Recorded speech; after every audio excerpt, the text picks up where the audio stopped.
So basically, the moral of the story is Ben wins about cheesecake and about not having to wipe his boss's butt.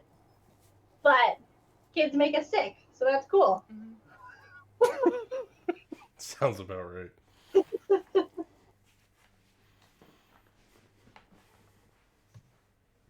But How Amanda, you is win Allie because you have doing? much more interesting characters.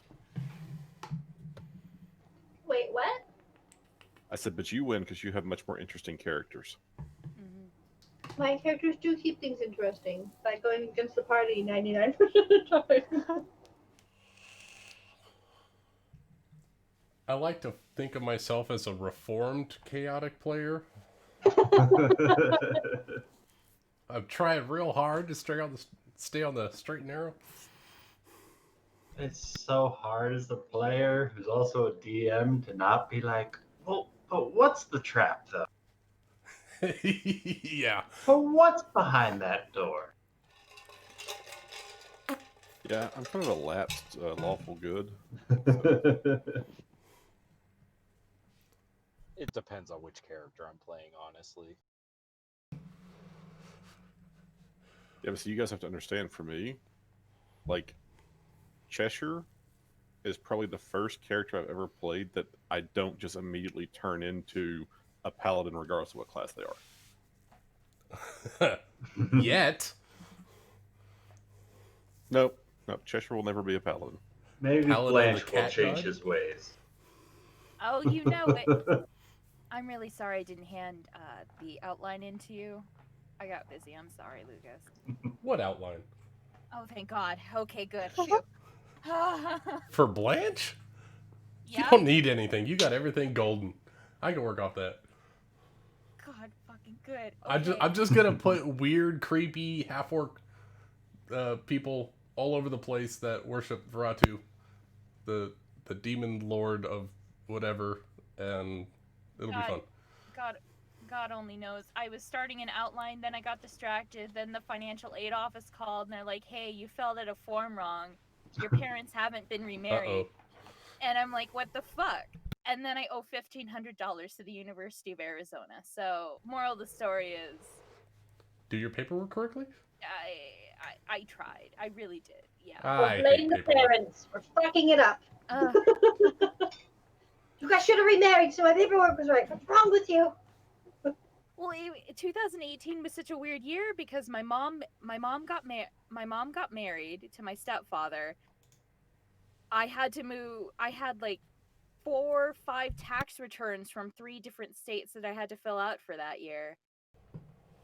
And I was unemployed for a good portion of that, and it just everything was weird. I had 2 colleges I went to that same year. 2018 was just Oh, jeez. odd. That's a lot to try and remember all the details of. Oh yeah. Well, here, yeah, let me just fill out this form, but wait a second. That sounds like Right? 2018 was your personal 2020. It's like public college should be free. Yeah, I know. Uh, That doesn't sound right. All right. So, politics and babies aside, um, do we want to get into the state of the game first, or do we want to just roll into the game and then talk about it later? I say do it first because otherwise I'll be asleep for it. yeah, I'm going skating with someone at 8, so What kind of skating? roller skating. Ooh. Socially distances roller skating, no hitting. So, with your So how does time, socially distanced dating work? What? Well, if you're going roller skating with this person, you must be going on a date. No. Yeah. No, He's in roller derby. it's a skate date.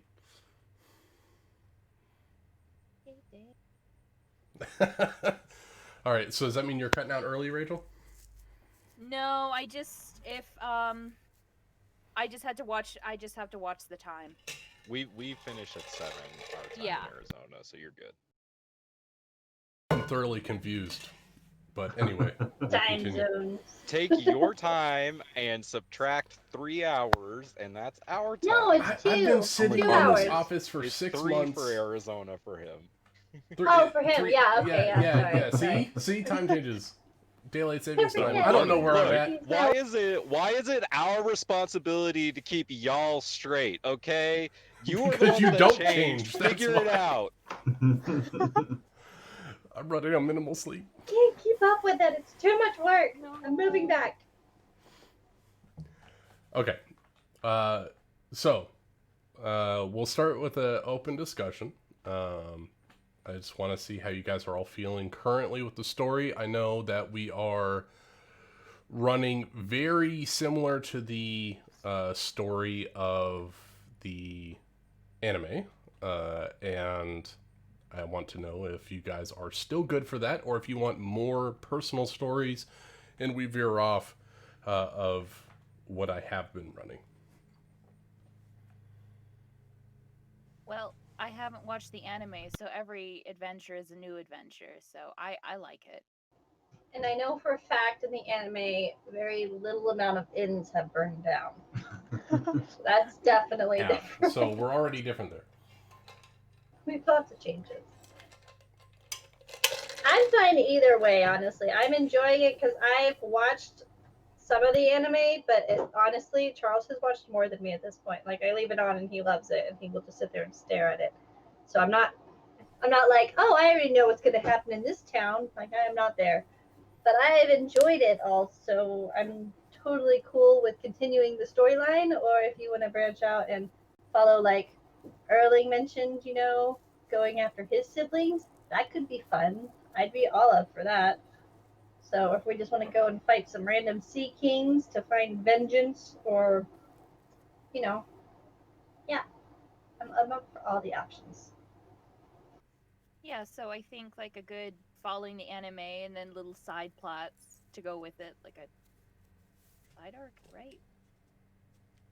Sorry. I think that's good. Just kind of follow the line you're going, and then occasionally we're like, hey, it's a side quest over here. That looks entertaining. I'm gonna go on that ship for a little while. Come back to you, storyline.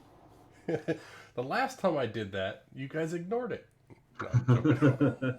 Oh, is it the burlesque? What was it? Yeah, the bullets. Yeah, back at the beginning.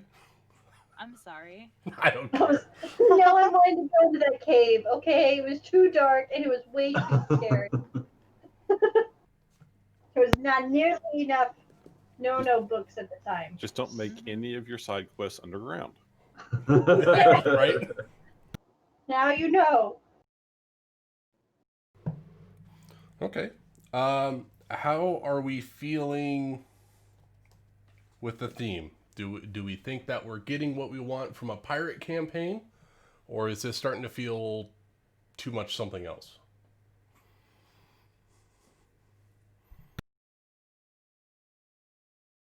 I like it and more. I think it's really added on to it.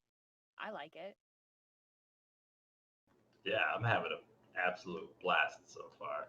Yeah, like Because I'm kind of in the same boat as Rachel's, because I've never seen the anime, so all the main storyline stuff is totally new and fresh to me, and all the side quest stuff that has just been thrown out of nowhere because of some of the choices we made is just as amazing and awesome. Also the drama too. Like, whoa.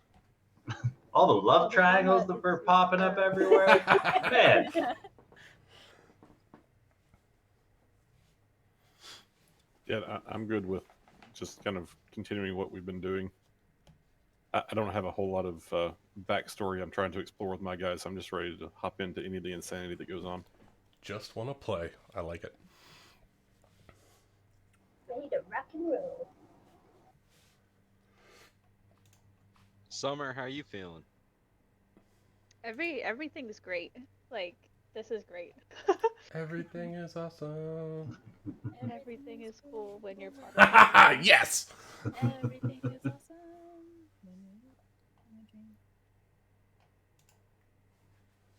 Okay.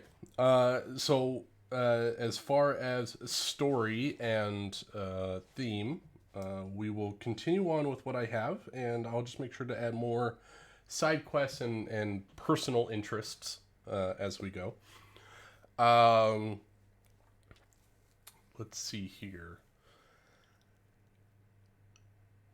So we got a lot of characters now, and the crew is kind of disjointed with who wants to play what and where. So I think we should discuss if you want to choose your side quest character and make them more primary, or if we want to discuss having more side missions with certain crew members of that nature. Just want to make sure that I'm getting the appropriate stories for the people that you want, or the characters that you want to play. So I want to see if anybody's changed their mind, if they want to play somebody else, or if they want to stick with what they have. Honestly, for me, Blanche is like sugar. You shouldn't be around her in large doses, otherwise it negatively affects your health. Is Penala any different? Well, yeah. Yes, I love Penala. I'm joking. But the I thing know is, for me. I'm Oh, sorry. go ahead, Rachel. I also kind of don't know how to play a warlock. I've read onto it and I get confused, and It's just like I a think- bard, but with less spell slots. I know, that's what makes me nervous. But also, I don't know. I've been trying to create an outline and everything, and I love Blanche, but Digging into some old memories. I will give you the secret to God. playing a warlock. You cast Eldritch Blast. okay, thank God. Okay, good. But And then you do awesome utility stuff with your 2 spell slots. You follow Kronos. But what I was do gonna that. say is that, like, one of the things that I think that we can do with, like, the crew is, like, instead of saying, like, you know, this is my main character and this is my side character, just, like, whenever we're getting off the boat, you know, then you say, this is the character that I want to get off the boat. And, you know, we can kind of do it like that, I think. Mhm.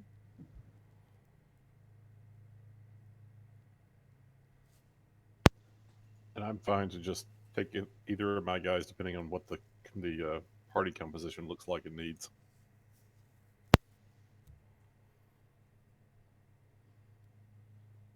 So kind of have a rolling roulette of characters, depending on how you feel you want to play for the day or per landing.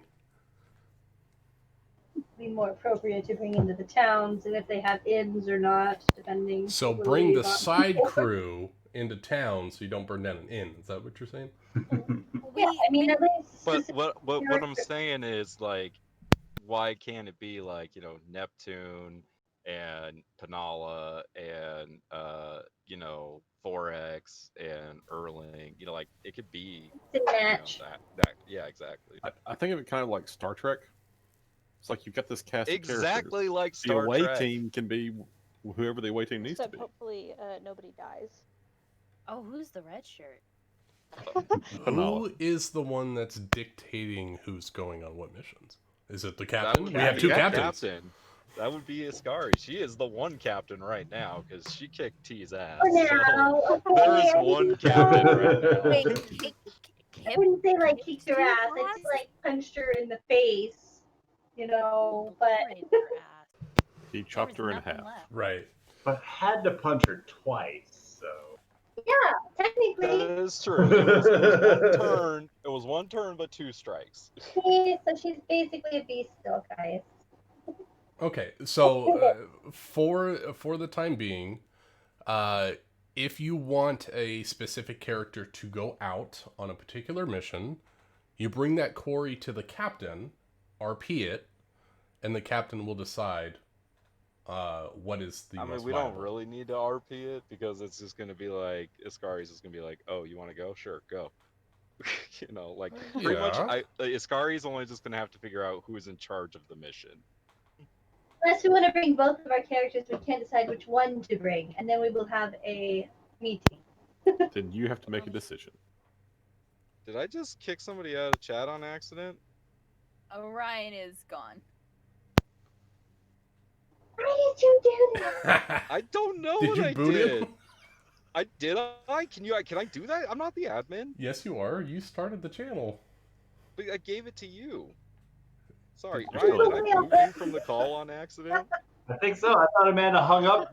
So I was like, No, that was yeah, real my quiet all bad. of a sudden. Then I'm looking, I'm like, I no, think we have everyone's still shared in the admin. chat. Oh, except Oh. me.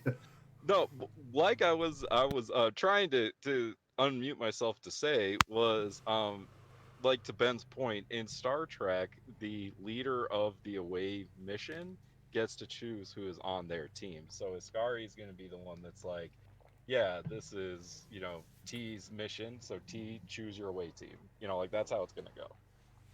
Right. Ooh, I like that because, like that one time you gave Panala, boss properties, and that worked.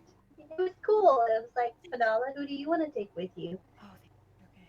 Yeah, so it's on the onus of the captain to choose the lead of the away team, unless she is taking it herself. And then that captain of the away team dictates who's coming with them. Poor I Blanche love is it. never going to be able to go off the boat. No one's going to want to take her with. Iskari is going to take her. Iskari thinks she's awesome. Oh, Captain G. jeez. Warlock buddies, come on. Oh, oof, oof. That'll That's be right. interesting. That's who you're buddies with. That's who your buddy is. Your buddy. Don't they both shoot pistols? I mean- holy fire. Maybe she can Iskari can hand Blanche one of her pistols and be like, channel the power of God through this. Hallelujah. That's exactly what we want to do right now. I think that's a wonderful idea. Oh wait, Blanche already has her own pistol. She'll just teach her how to modify it for Eldritch energy. Pew pew. There you go. Okay, that's cool. Now, is there any other concerns that anybody has? Concerns, questions, comments? I mean, I have a question. Is mayonnaise an instrument? Thank you. Yes. I have a follow-up question. Is this the Krusty Krab? No, this is Patrick. I'm sorry.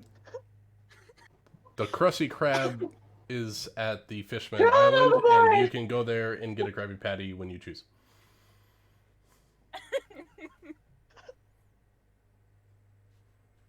Any Those are serious things I miss questions? by being old.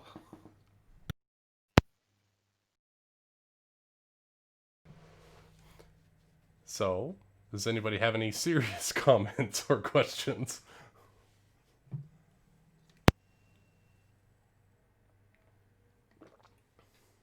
No? Yeah, was that a SpongeBob reference, I'm assuming? It was. You did not get the SpongeBob reference, or what? Rachel, I'm 30 years old. What do you God, want from forgot me? that. I'm sorry. God. You know, I feel really sorry for SpongeBob you. was on when I was Sitting over here being almost 40. in high school. Really? Oh, okay. Sorry. Oof. I love the diversity of age we have in this group. I think I was out of college when SpongeBob became a thing. If you hadn't said no, this is Patrick, I don't think I would have gotten it. Well, I got the Krusty Krab. No, I got the Krusty Krab, but it was just at first I was like, what the mayonnaise? What? I didn't understand the mayonnaise thing. It's like an instrument. What do you mean? And then she said the Patrick thing. I was like, oh, these are all SpongeBob references. Got it. Oh, to be young again. That's not even that young, Lucas. It is. I mean, if I've been out of anything, high school for... SpongeBob is slightly past Rachel's time. Yeah, but it's very memeable. It's. I bought a shirt yesterday about Wumbo. Alright, so we're gonna move on Sounds like from that. So nobody awesome. has any questions, comments, or So Jaya concerns that Island. realistically impact this campaign. We will move on. I mean, I like the overarching mystery that's been going on since that one newspaper that we got about the Buster Call. I love it. Yeah. Who is the person in the hood? I know. That's what I've been. Oh. All right, let's get some D20s in the chat. Who's going to recap us from last episode? I don't. We all roll yeah. twice, and we all have 2 characters now. Oh, damn it. No, one roll each. I don't have my roll 20 up, so I'm just gonna roll my die. I got a 7. Yeah, All right, I'm gonna roll that's 2. that's up to Which that's one up makes me to. not have to- Go ahead, roll, Ben. What do I have to roll to not tell the story? Not You have a. to roll higher than a You have to 2. roll higher than a 2. Okay, The odds are in your favor. Not a 1. 18. All right. All right, so Ryan, who do you want to tell the story as? You got a natural 20 on your recap check. What? Well, the dice seem to think that Summer should tell this one. Imagine.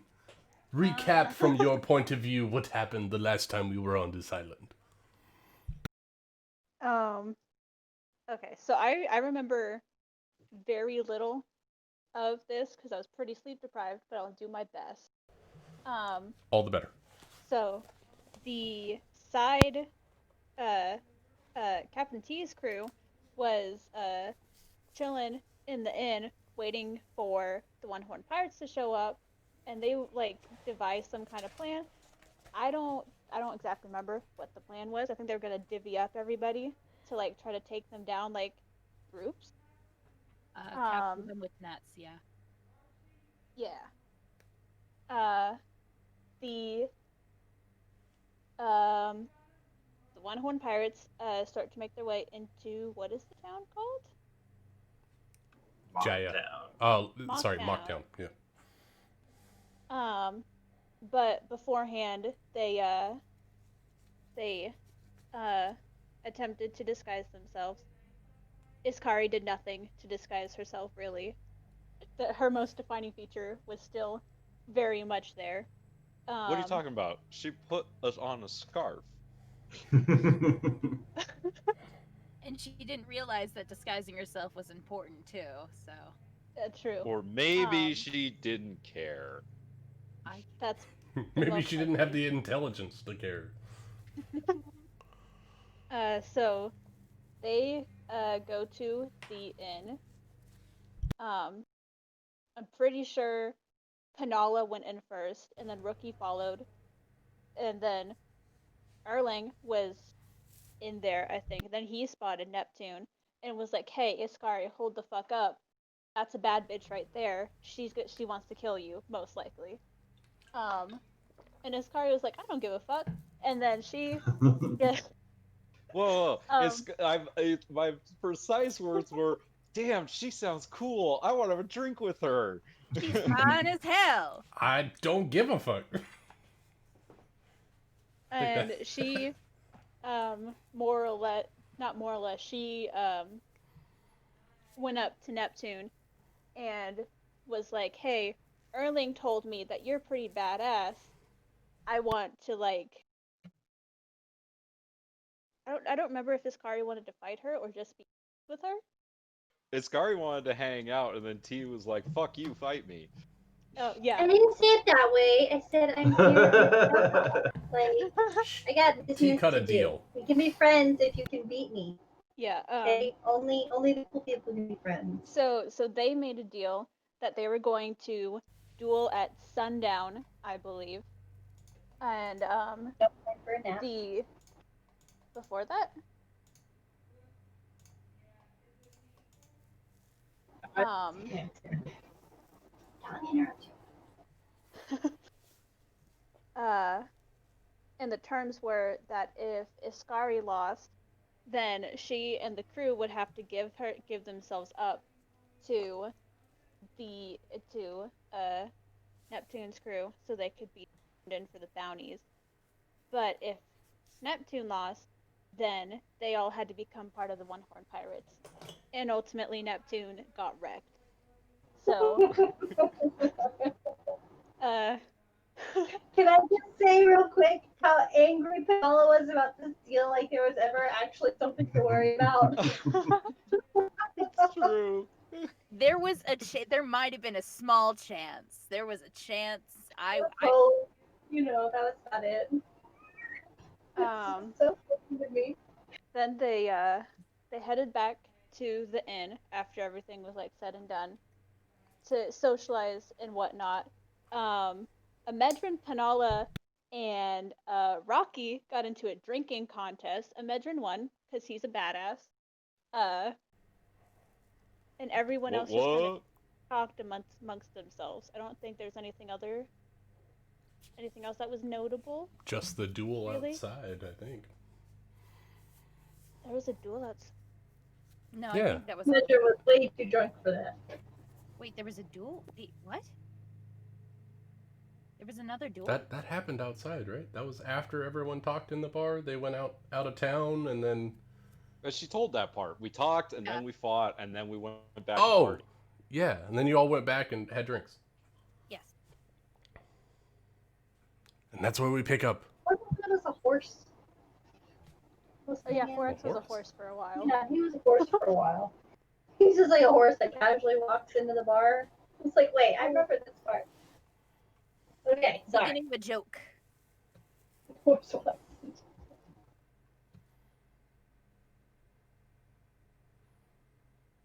So, you've had your fill of drinks, and there are plenty of rooms at the inn that has not been burned down for you to stay.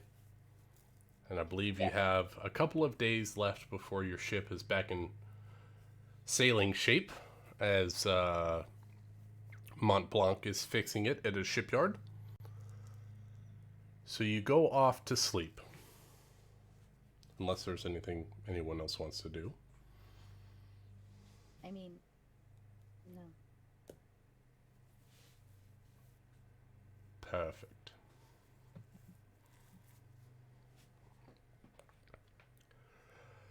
So, as the night drags on and the crickets begin to start chirping,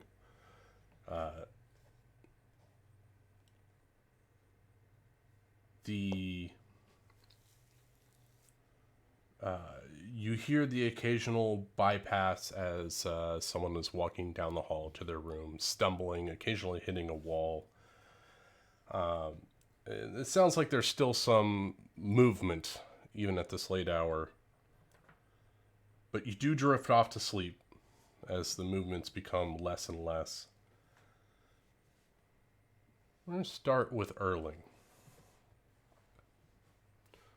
Erling, your reconnection with Neptune has drudged up some old memories. Your dreams begin to twist into nightmares. Thinking back at a promise that was made by Neptune.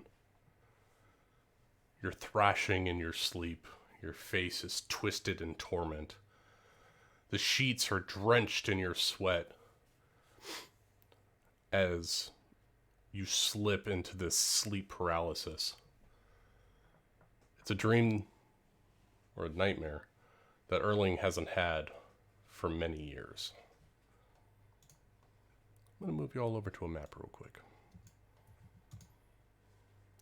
Should be darkness, which is good. Everything is dark.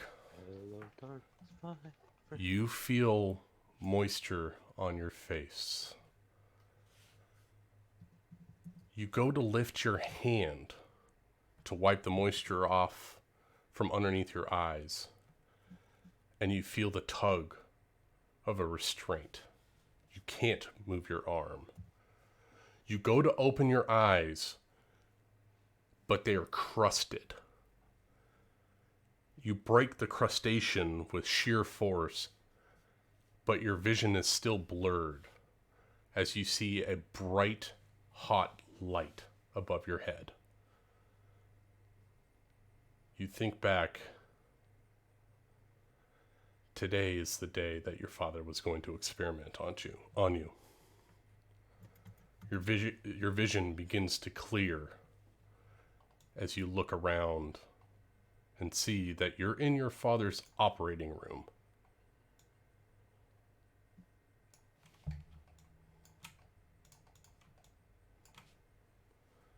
down there on the bottom left. That's beautifully terrifying. So, you see that table that is kind of leaned up in the middle of those test tubes. That is where Erling is currently laying. You look from left to right, as that is the only thing that you can move is your head. You see that there are these tubes, these test tubes, that are bubbling with strange fluids and even stranger creatures within them. You, with your present senses, as a small child, think that there must be something magical about the containers. You look to the right, and you see your father. And he's got a tool in his hand, and he throws it on the table. Damn, another failed possession. All the other children took to the procedure perfectly. Why did she have to bear me such a weak child? Get him off the table and lock him back in his room.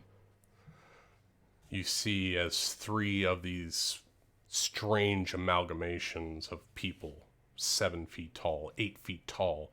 Their necks do not exist. They go strictly from the jaw straight to the shoulders in a wide V. Their faces are emotionless, like they're roided out. And they walk over to you, pull the straps off, and carry you by the arms to your room. It's a long walk. You're weary.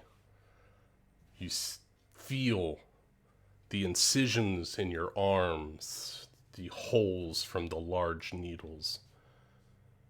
Every fiber of your being is aching, and your mind has a sharp pain, like a dagger is being driven into each of your temples.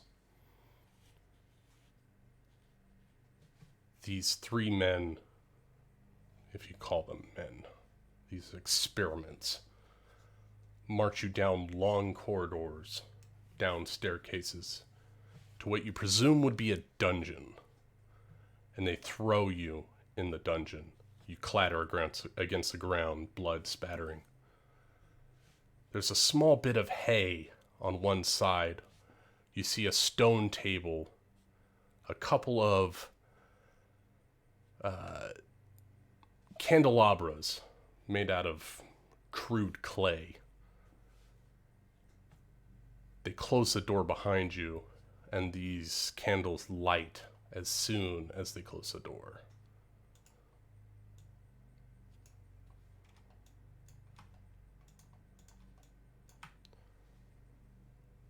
You stand up and you look, and there are 3 failed experiments hanging above you. You dare not touch them, as your father will beat you once again. As a constant reminder of his failed experiments. You go and you lay down with the comfort of a cold, cold room, away from the whirring and the bubbling and the electricity passing through the air. It is eerily quiet, but you find comfort in that.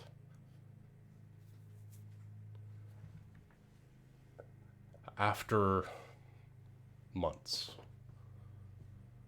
Erling, you're sitting there in this dungeon-like room, staring at the ceiling. You hear the sound of constant water drops landing in the far-off corner. And you think to yourself, how is the son of the king of Germa locked in a dungeon? You hear the lock to your room begin to turn and open. You ready yourself, and the door swings open, and there are 4 forms that are roughly your size in the doorway. And you know it's your older siblings coming to pay their greetings.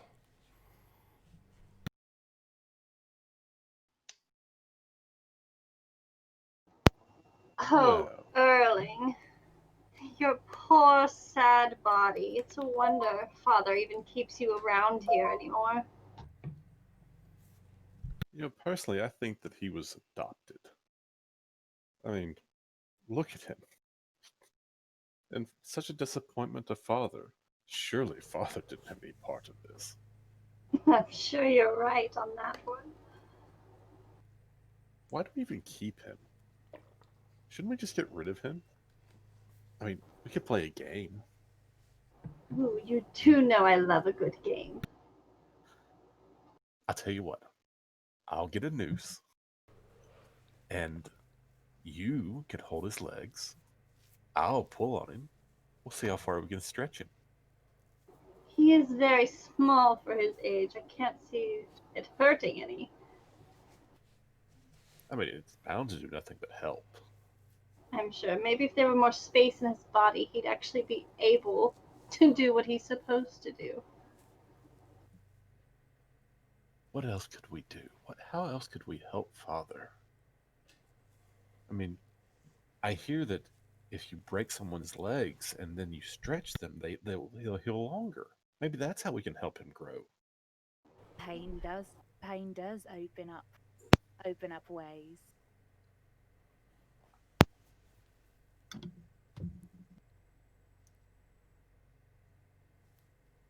Still, just You know, I did hear another theory. They say if you run water over their face, their body almost feels like they're dying. And if he feels that close to death, perhaps he'll actually allow something else to bond with him. We could try this method multiple times. What if nothing wants to bond with him then? I don't see why anything would, if we're being honest, but it's worth a shot. Wouldn't you say? it's certainly worth trying. If nothing else, it'll be fun for us. Of course it would. What does Star think about this?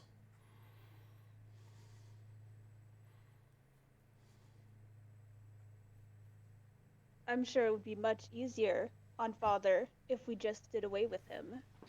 Not like he can provide much anyways. If Father wanted to be rid of him, he would have rid himself of him. Obviously, he wants us to have someone to play with. A little toy left behind. A poor broken toy, unfortunately. And it's really up to us to fix it. Clearly, I'm sure Father there are entrusted ways. us to do something. And I think that we should all put our minds to it and think of the different ways we can help.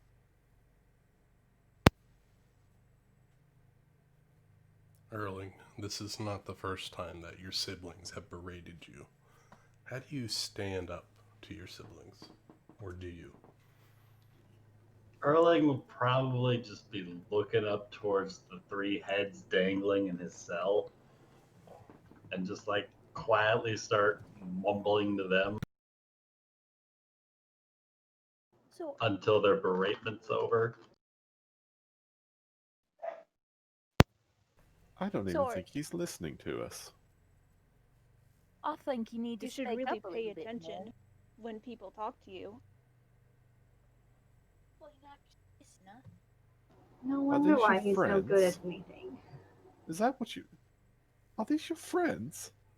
Well, we can take care of that too, can't we? Maybe if you didn't have anyone to focus on, you'd be able to focus on what you're supposed to be doing, yes? Exactly what I was thinking, sister.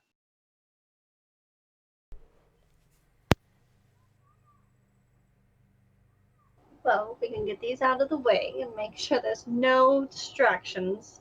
So the next time, perhaps, you'll be better and good for something, yes? I'm gonna, like, use my finger and, like, flick one of the heads so they all kind of, start, hitting each other, and then I kind of sway in the wind a little bit. For Erling's sake, which of his sisters, assuming Amanda's a sister, I am Amanda's the only sister. Miyasama. Yeah, all the others are brothers. I'm the sister. You're welcome. I'm again your sister. Mia, don't do that, Miyasaka. Father doesn't allow us to touch the heads. Oh, so now you finally fucking speak.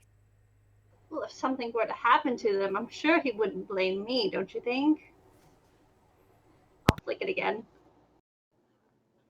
You should stop doing that. You're going to make him angry. Make them angry? You have lost your mind, boy. I Yeah, swear, nothing like father. How could you be his son? You know, I'm not sure. Look at their faces. They do seem quite upset with the way their lives turned out. You know, I did notice, though, there seems to be another string hanging over here. It looks like it may be the perfect size for, oh, I don't know, maybe another failed experiment. And she's going to look right at Erling when she says that. Then you can spend forever with your friends. Won't that be lovely? And Glint is going to go find the rope that he was talking about. He's going to hang a noose right up next to the three heads. There you go, brother. I've got your place saved for you now. You are just always thinking of the next nice thing to do, Glint. Really, what would we do without you? Well, I don't know, but I think soon enough we'll find out what we're going to do without him. Oh, I'm sure the entire world will shift on its hinges when that happens. Whatever will we do, we will no longer have a broken toy to play with. Ugh. Well, I think playtime is soon to be over. Father is so disappointed in him.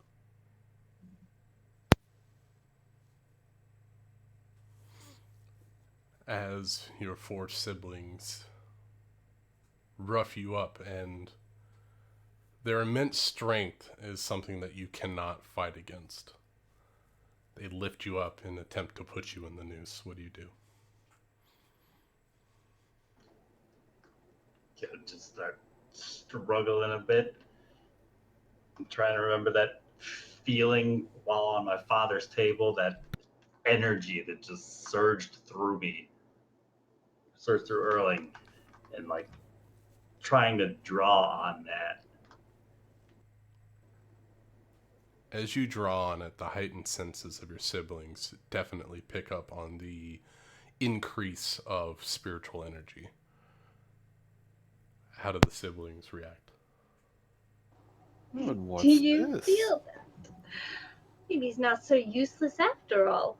I do think we are helping. Clearly. Maybe Maybe this is Father has done something well after all. Maybe he's We should finally come- made a difference for him. We should come to visit you more often if this is the rise we get. Practice makes perfect, you know.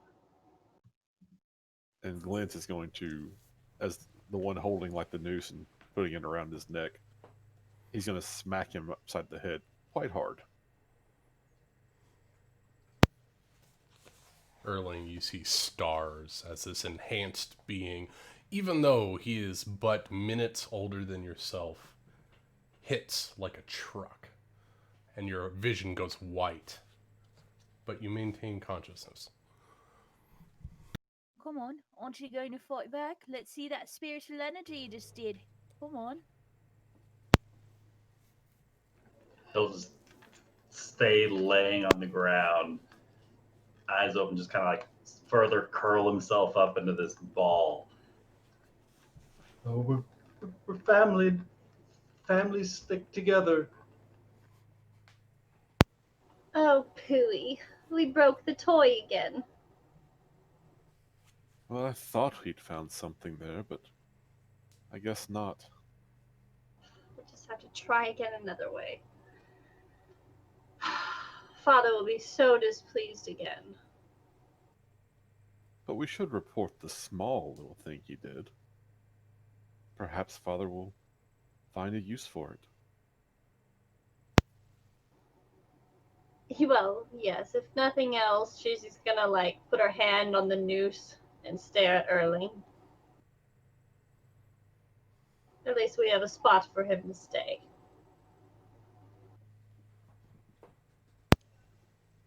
And we'll throw him back into the cell. You throw him Literally down. throw him. Yeah, and it would, with the siblings' enhanced strength, it's not a trivial throw.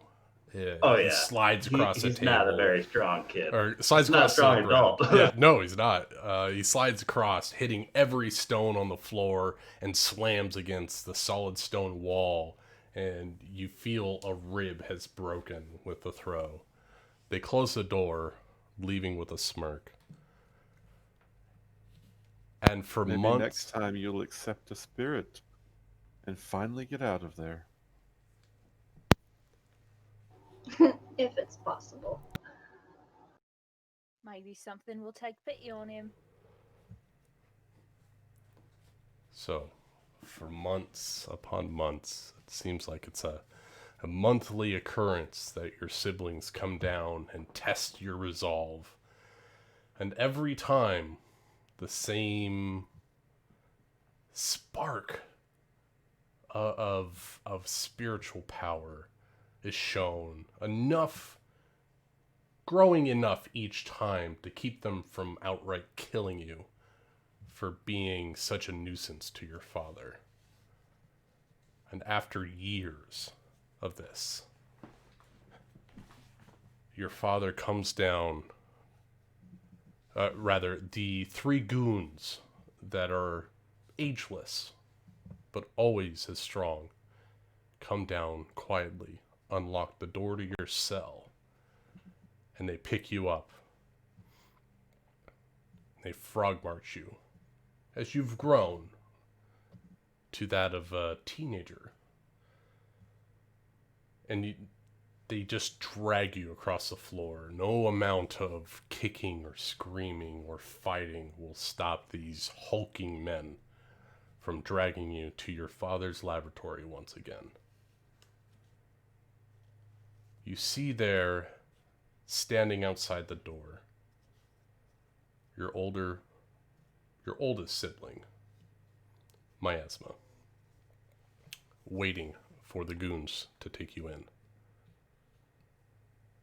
You walk down long corridors again.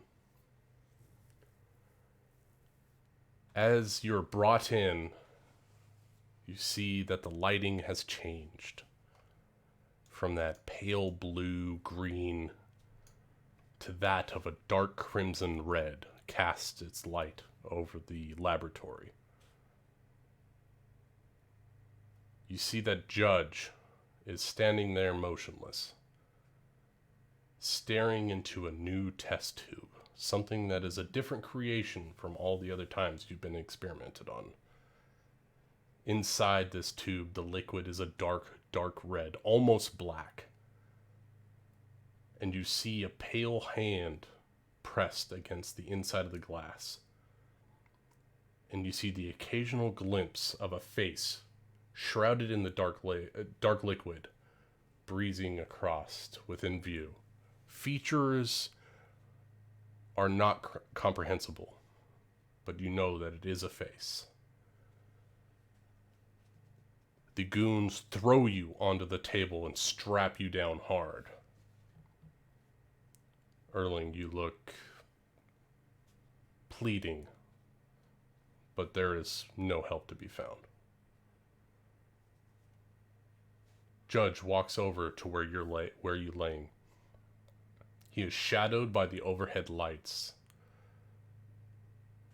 and he turns to the goons. Leave us. The goons leave at his command, but Miasma stays. Stay. I might need your powers if this doesn't go as planned. She'll nod and walk closer into the room. As you wish. Judge turns and looks coldly at Erling, grabs a silvery tool from the tray beside where Erling lays, and leans in and whispers in Erling's ear. If this possession doesn't work, you will be terminated. You better succeed. We don't want to waste your mother's spirit. Miasma, you're close enough to hear this. And in the typical anime fashion, and like Kill Bill, where the colors invert in a pulsing fashion, you think that Judge has killed your mother in order to make Erling a stronger combatant.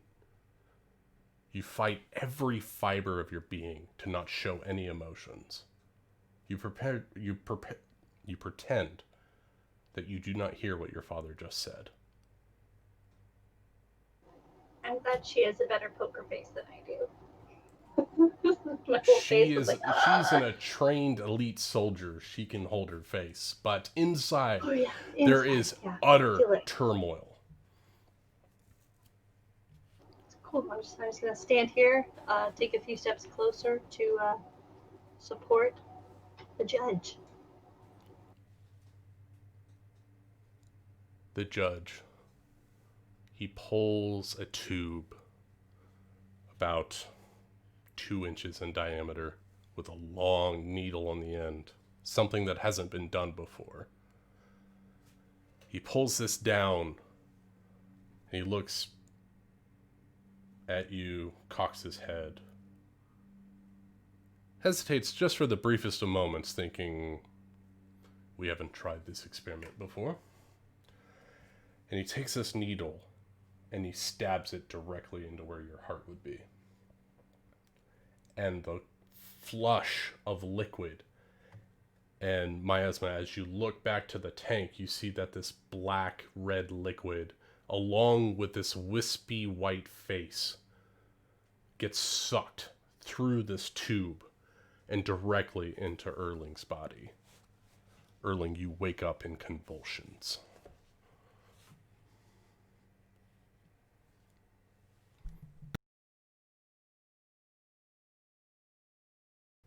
It is now present day. Before the sun has risen, Erling, you find yourself remembering a time back when you were a child.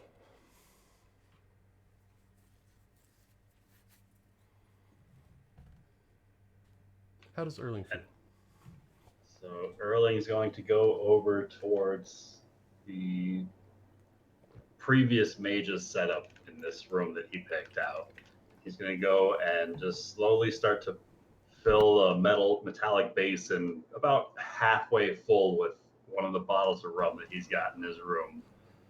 And he's just going to produce the wand of the war mage that he's got, and he's just going to start stirring the basin, kind of just like thinking, like deep into his own thoughts about specifics about the dreams that he keeps having again and again, and the imagery of his siblings and the judge and that chamber of the dungeon, of those nights with his sisters, as he's just encoding these thoughts. And that shouldn't be too GM, but I mean, one more time.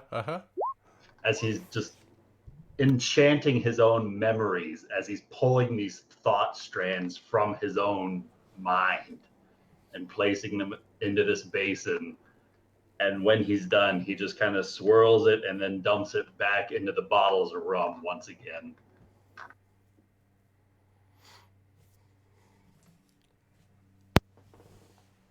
And over that course of time, as Erling is placing his thoughts out of his head for the moment and into... As they're getting more and more clear, he's seeing by the sheer number and volume the rum bottles seem to be filling up. More clarity, these dreams are great. And it seems like it keeps going. It almost seems like this basin that you filled is endless. And you find that you have to find a bucket, as there are more memories than what you experienced to be placed within this basin that seem to be coming out. is a real spell bin. That's awesome. Yeah, they totally stole it from Harry Potter. Of That's course awesome. they did. So, I'm going to say that majority of the crew has a very decent perception. 4X, you definitely heard this. Penala, Rookie, Amedrin. I don't know how the side crew's passives, but there's a couple on the side crew that have woken up at the tail end of night. Still getting your long rest, but you hear the sounds of Erling screaming, grunting in pain. And then it stops, and then you hear the clinking of glasses coming from down the hall. And then silence. Oh God. 4X is gonna head down the hallway, the passageway. Is Erling getting kidnapped? Oh no. You head down, and you see him. Go You knock see on the door. Erling's door. Erling, are you all right in there? Just stirring up some bad dreams. Nothing to worry about for. Well, if you say so, but you did scream quite loudly. Apologies for waking you. Then. No, I was awake. I am getting ready to go cook. Would you like some breakfast? Any requests?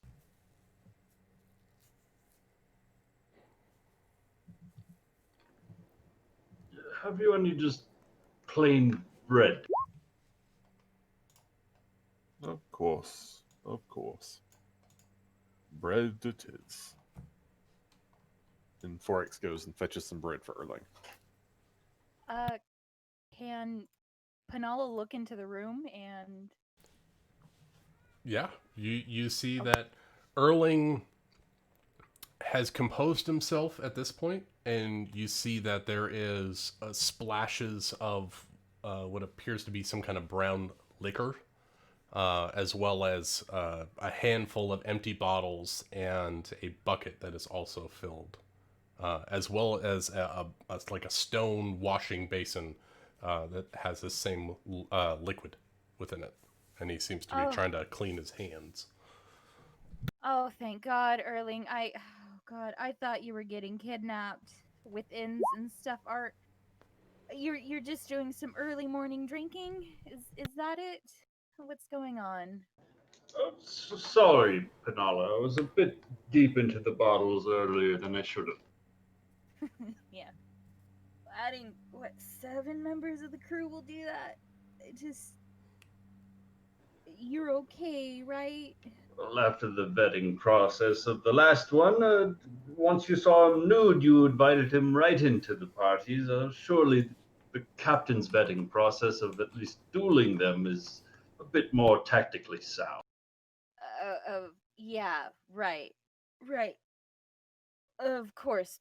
I just didn't expect you to drink. It's early in the morning or late. But what was that crashing sound? You fall or something? I might have stirred a bit of the arcane about in my sleep. Ooh, arcane. What happened? Say a couple of spells too quick, or I don't know much about that. Something like that. It seems that just not being on the move and being stuck on this island for an extended number of days is, well, it's given me little else to do about this place but to think. What were you thinking about? It's a bit fuzzy now. You know how it goes. It's hard to remember dreams, but I just remember it was something troubling. What could trouble you? I mean, you're the tank of the team. I can't imagine anything troubling you. Well, I haven't always been as accurate with my hammer throw.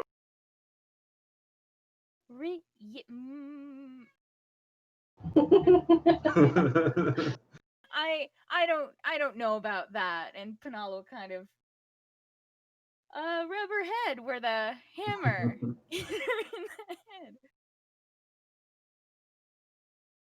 Can't imagine you ever missing anything with a hammer, friend or foe. Yes, I know it's difficult to believe, but there was a time when I wasn't as martially gifted. Really, you. No, I speak the truth. What, when you were like 3 and you just became a prod? I mean, come on. You're pulling my leg. Well, you remember how I nearly kicked the Sniper King's ass, right? I remember the Sniper King almost kicking your ass and you having to really energize yourself at the very end. Like, I think, yeah, sure. Yeah. Yeah. I haven't always been much of a fighter, for being honest. But something just stirs inside of me when I'm that close to the verge of death. You know, like you're chasing something that is just out of reach. Yeah. Yeah.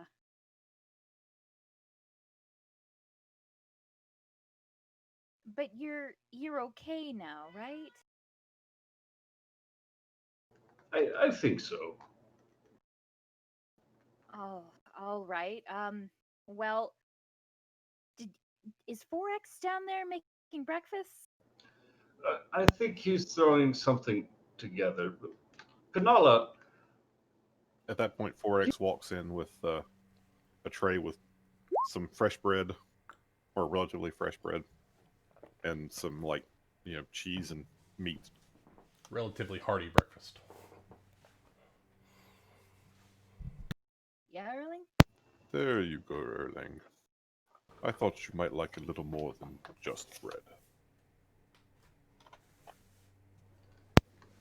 Penala, I know you've had my back since the first vote for captain. I want you to know that your attention's appreciated.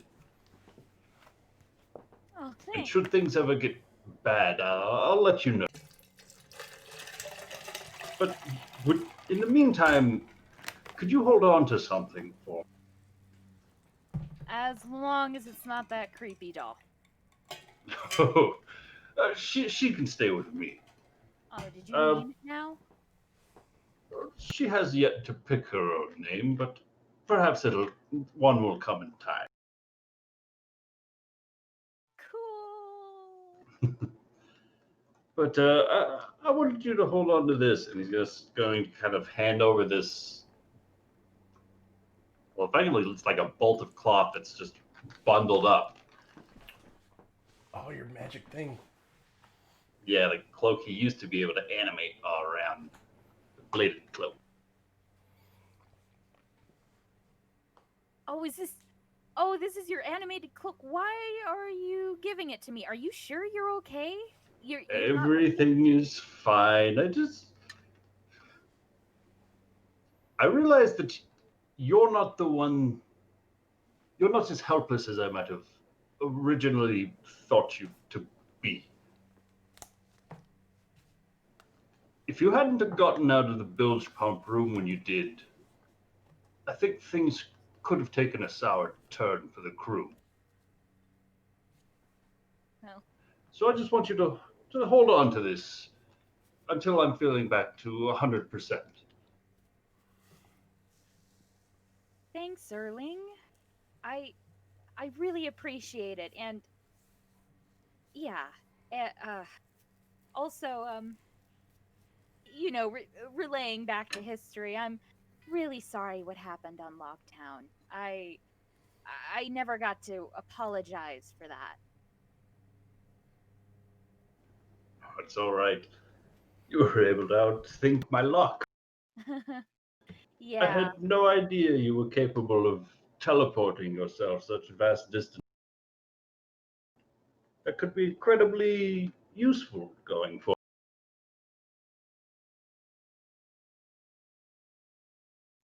Alan never teleported in Logtown, right? No, I didn't. Yeah. I Sorry. think you the were only out at time you sea did- right afterwards. I think you teleported away from the demon inside of the castle. Oh yeah, yeah, yeah. He wasn't there to see. Yeah, well, Alabaster. you know, my old mentor used to say, "A pirate that runs away fights another day." Jalem's certainly been running, hasn't Yeah, never really told me that he was an actual pirate, and then, you know, running. But you know, with Well- time, new information comes up and whatever. So, would you stop? Well, would you care for a drink? Yeah. Yeah, sure. Not from one of those buckets because whatever you're brewing right over here does not look drinkable. All right, then, from downstairs. Huzzah. 4X, I think we'll be taking our breakfast downstairs. 4X delivered your food and then left. Usually we're talking. 4X never wants to linger. So tell me, why'd you decide to hand me the scarf now and everything that comes in it? Well, we have a large cluster of enemies on our trail. Should anything happen to any one of us, I want to make sure that it's in the right hands. Do you know exactly the full extent of what it does? I mean, it has many uses. Well, it can be quite was it utilitarian? I think that's the word. Yes. But it's a sort of superhuman capabilities about it. It can alter one's means of fighting on the battlefield significantly, Ah, so you almost don't know. unfairly, if we're being honest about it. Ah, so I should use it or give it to someone, also when the time comes, or... I believe that entirely to your own discretion. I'm not sure I trust my own judgment at this point in time. Mm. Well, should I look at it a bit more, you know, kind of study it before I actually use it in battle or give it to someone? Well, I leave it entirely up to you, but if you choose to use it, it's sort of a lifetime attunement, if I remember properly. Well, let's hope it attunes to me then. Could be interesting. Could be. If you need any assistance in fitting it to yourself, let me know. Will do. I mean, after all, you did make me this wonderful armor that I'm wearing right now. Right? What's the name? The leech? I know. Thought you could do with something a bit flashy for the stage performances. One can never be too flashy. Maybe if we survive this, or I suppose if this inn survives us, perhaps others will begin to hear your tale. That's the one goal, Erling. I mean, I have to admit, innkeepers trembling in fear when they hear the one-horned pirates. Didn't expect that to go down, but here we are. Certainly not where I expected to be when my jeweller's store burned down. No. Oh.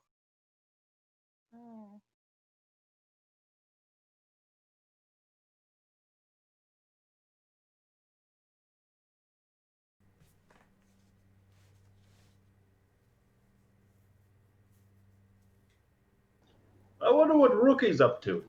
Yeah. Heard my name. Heard my name. Panala, you called? Yeah, no, I was just having a delightful conversation with I forgot his name for a minute earlier. What's his? Oh, what's his face? You guys bonded so well, you don't even remember his name? Yeah, Yeah, sounds, that's it. It has nothing to do with the fact that the second rookie comes into the room. No, it's just like, Oh, Rookie, we were just talking. I mean, you know, just what's your name again? Yeah. So, sounds was he the one that made that really loud rah this morning? Because I thought I heard it. I thought it may have been me, but I realized it wasn't me. It's definitely not my sound. It was a weirder, a little bit higher pitched, more like a rah than a rah. You know, it was. Yeah, I thought I heard some. Maybe it was the waves. Thought it came from. No, it was Erling. He, I don't know, was dreaming and decided to make some sort of liquid. I wouldn't drink it. I thought I was a sea Oh. king. I You was know- making my loudest roar. Really, you know, so, I mean, sometimes when you're sleeping and you make a liquid, it's okay. Just next time, try and wake up before that happens. I tried to wake You know, up, but 'cause- all my clothes were on too tightly. Oh, well, that's why you sleep naked. Problem solved. Oh. Or what if somebody that was on watch needed to speak with me about something? I mean, let's just be real. I think we've all seen each other naked by now, right? I mean, I know Medrin's seen us all naked, so. I mean, What were you everyone's doing seen in a those Scary hospitals? naked at the very Oh least. yeah, no, everyone has. Well, I know. No need to be shy, Erling. Just next time, I Rookie. mean, I'm sure. I don't think you're going to continue to push your perverted ways upon this crew. Well, Erling, you know, let's just. I'm not. It's just a They're suggestion. called no-no pictures because they should be greeted with a firm and strict no. Have you ever seen them? Double negative means a positive, right? Yeah, Hey, yeah. it's okay pictures. I mean, here. I have this one that I think you particularly would really enjoy. It's in which I think the second volume. Yes. Let me go get it, and I'll show you, and then you can understand. It's not perversion. It's art. It's hentai. It's art. If I may interject, I need a Medrin to make me a wisdom saving throw, please. A wisdom saving throw? Yes, please. Oh shit. Oh, that was meant to be a Someone's disadvantage. talking about Hold you. on. 17. We'll take the first roll. Medrin, you feel a pull towards Erling's room. Almost like a compulsion. Check on. No. After everyone has left downstairs to get their drinks, you lingered behind. Is Erling's door locked? I don't think he locked it when he left. He's It's a Medrin's pirate gonna go ship. into Chances Erling's. are there are no locks anywhere. It's an inn, but yeah.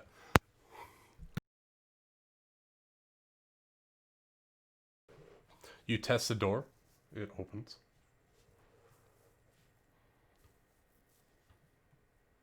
Almost tunnel vision. As you go to open the door, your vision closes. You can't see anything but the handle. You reach out to the handle. You open it up. the door slides open. The tunnel vision turns towards the bedside table that Erling had the glasses on.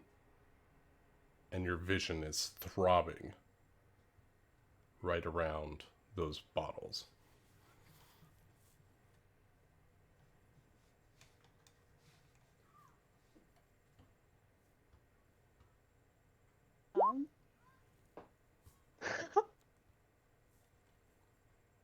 He Pulsating? is Would that be going- better? He's gonna grab one of. You feel in the back of your head. Drink.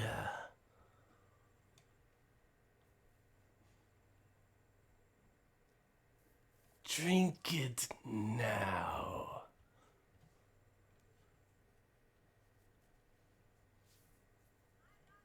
And he is to drink it. I want no one to give Nari shit ever again.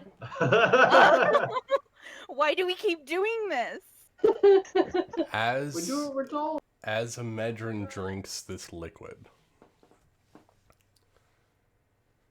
there's like in Doctor Strange where he first meets the Ancient One and he gets knocked out of his body. She drinks this liquid and her consciousness just explodes out of the back of her body. And she's taken back through a sepia? The kind of yellowish color filter. Yes, sepia tone. Sepia tone, thank you. And it's kind of flowing backwards in time as reversing, and he feels he's being pulled back through the boat, back to the island, back to his past. And he arrives through a window and being pulled back through a castle. Need to make sure you're all on this map.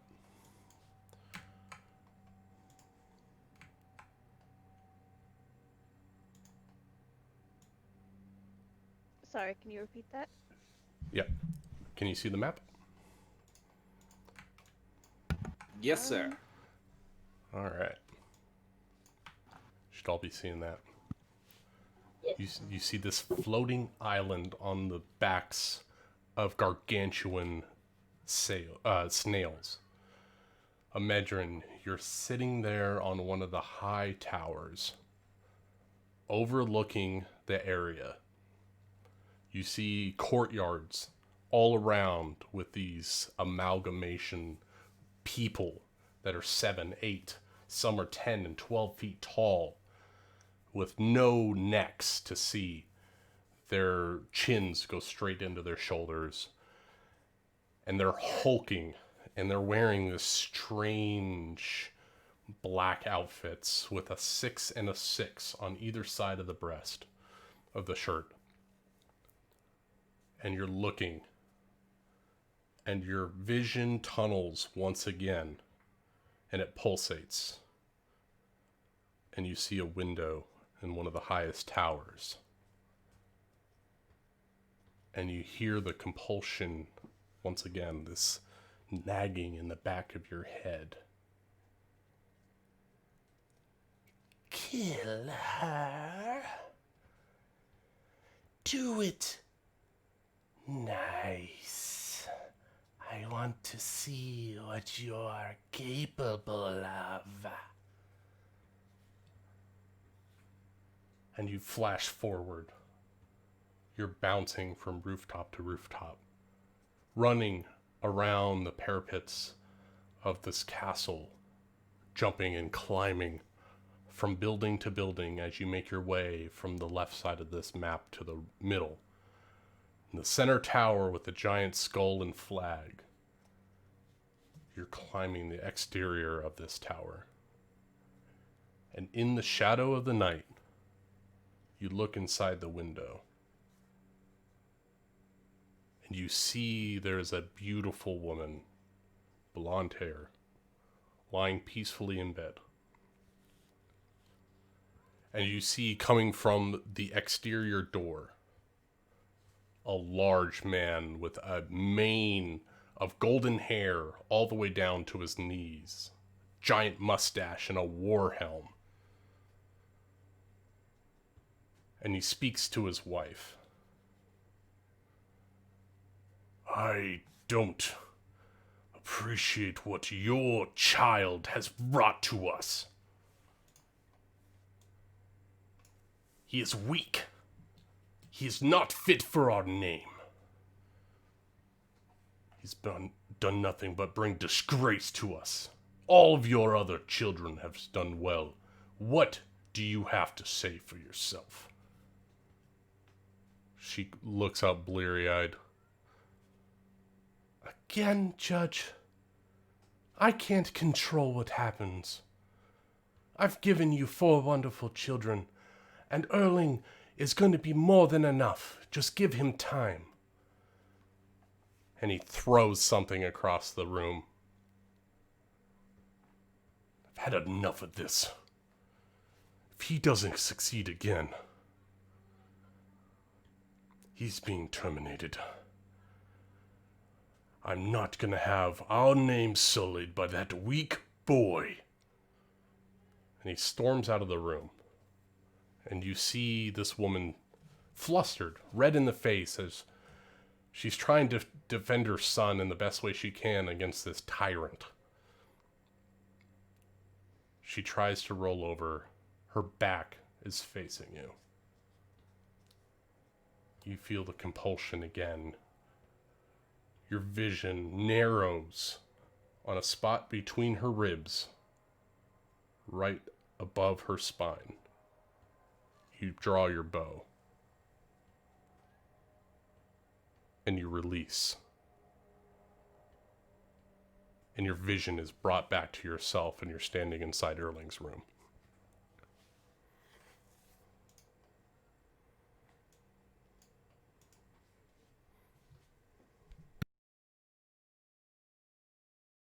Nedrin killed your mom, Erling.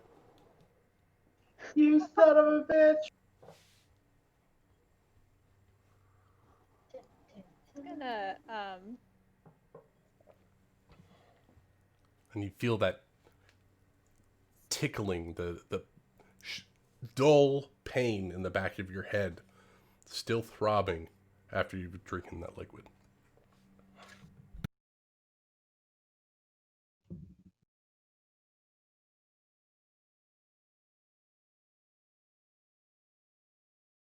he's gonna kind of just bring his hand up to his head and just kind of clutch at it for a second, like shaking his head to try to clear his vision a little bit, and act like nothing happened and make his way downstairs. Put the bottle back. You turn around, you close the door where it was behind you quietly, and you walk downstairs to meet up with the rest of your companions.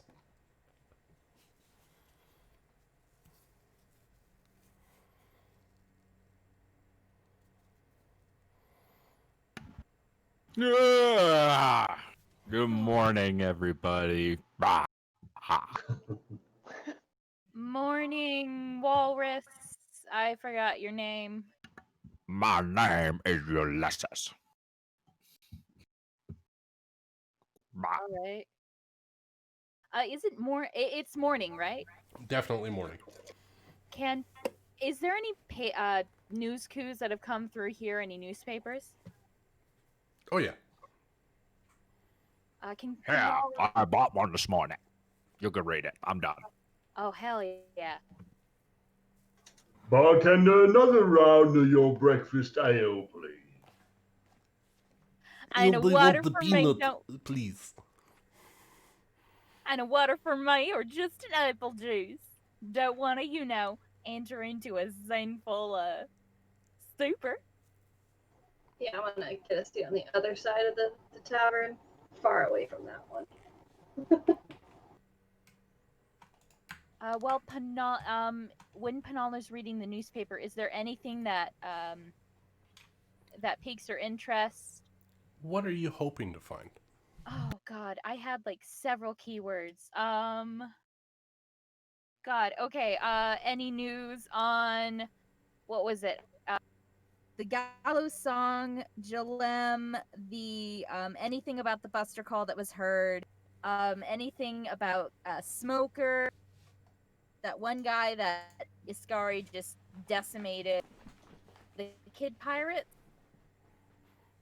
and Which- just general movement of the Marines. Which guy did I decimate? Yeah, it was the one on Lieutenant the Baratheon. Fullbody. Yeah, full body. Oh, that guy. Yeah, I he- did decimate the last him, the didn't last I? paper that you saw said that he was demoted. Oh, okay. I completely emasculated that man. Oh, he was a bitch. All right. You don't hear anything about the Gallows song. Nothing. As you're reading through it, you. Let's see here. And anything about the Kingdom of Alabasta too. Want to see how our friends are doing. Well, it's only been like 4 days, and the news of the warlord that was residing there has already been established, and you guys have increased your bounties because it's been known. So that there's nothing new on that. What you do notice is that there is a clearer image of the person in the previous newspaper that was sitting there in the rowboat outside of Iskari's home island that was Buster called. And this face is slightly disfigured. A crooked nose, feminine in features, but the teeth, when smiled, are jagged and comes to points. It's a black and white image, so you can't tell skin color. It's on the lighter side from the black and white image. But the eyes, even in this black and white image, are piercing. Almost like a wild creature that has its primal instincts to attack. Just a frenzied look in its eyes, but with this big, toothy grin about it.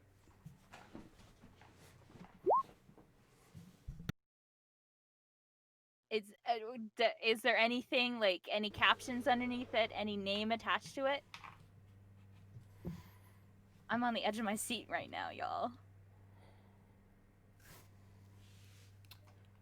One moment.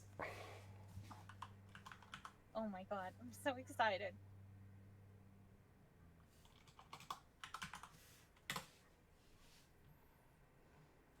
Got a lot of notes. Didn't think you were going to ask for a paper this morning. I always ask. I'm sorry. You always ask for a paper.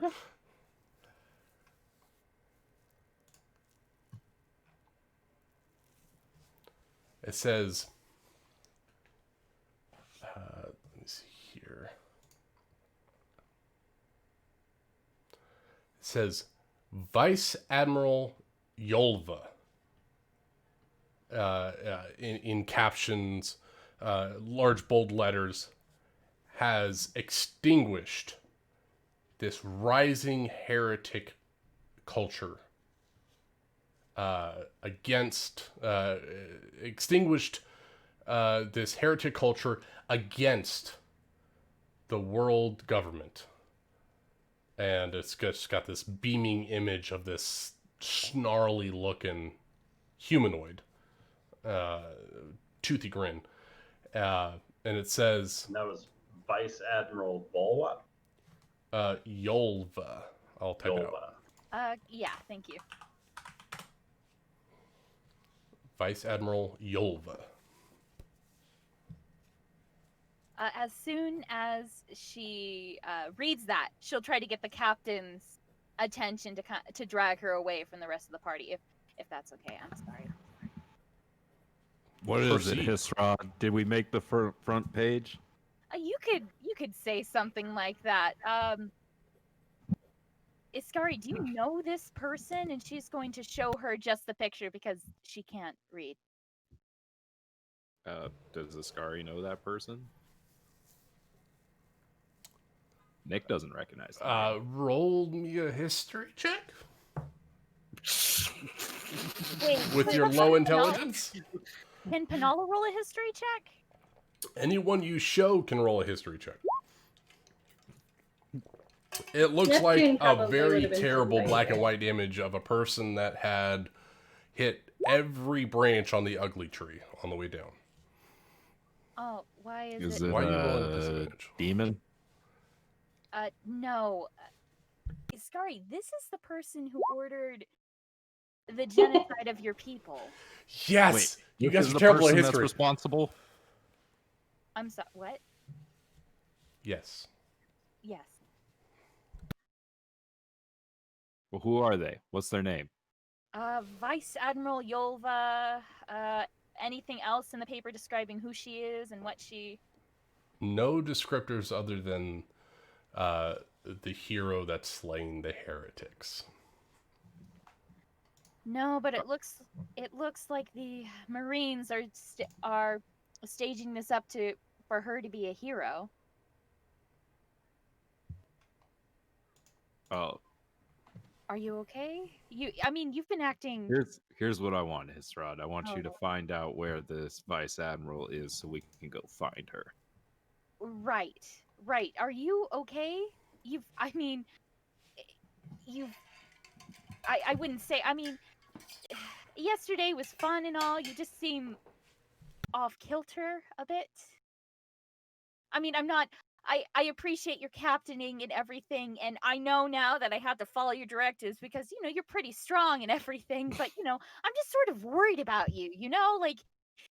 Basically, I hate to say this and be very blunt about it, but your entire people are kind of dead, and you're the only bastion of your culture, and that would make anyone just a little bit again off kilter and just be a little bit off. So you just I don't know how you grieve, maybe in your own way. I'm concerned. Are you okay? Do you want to talk about it?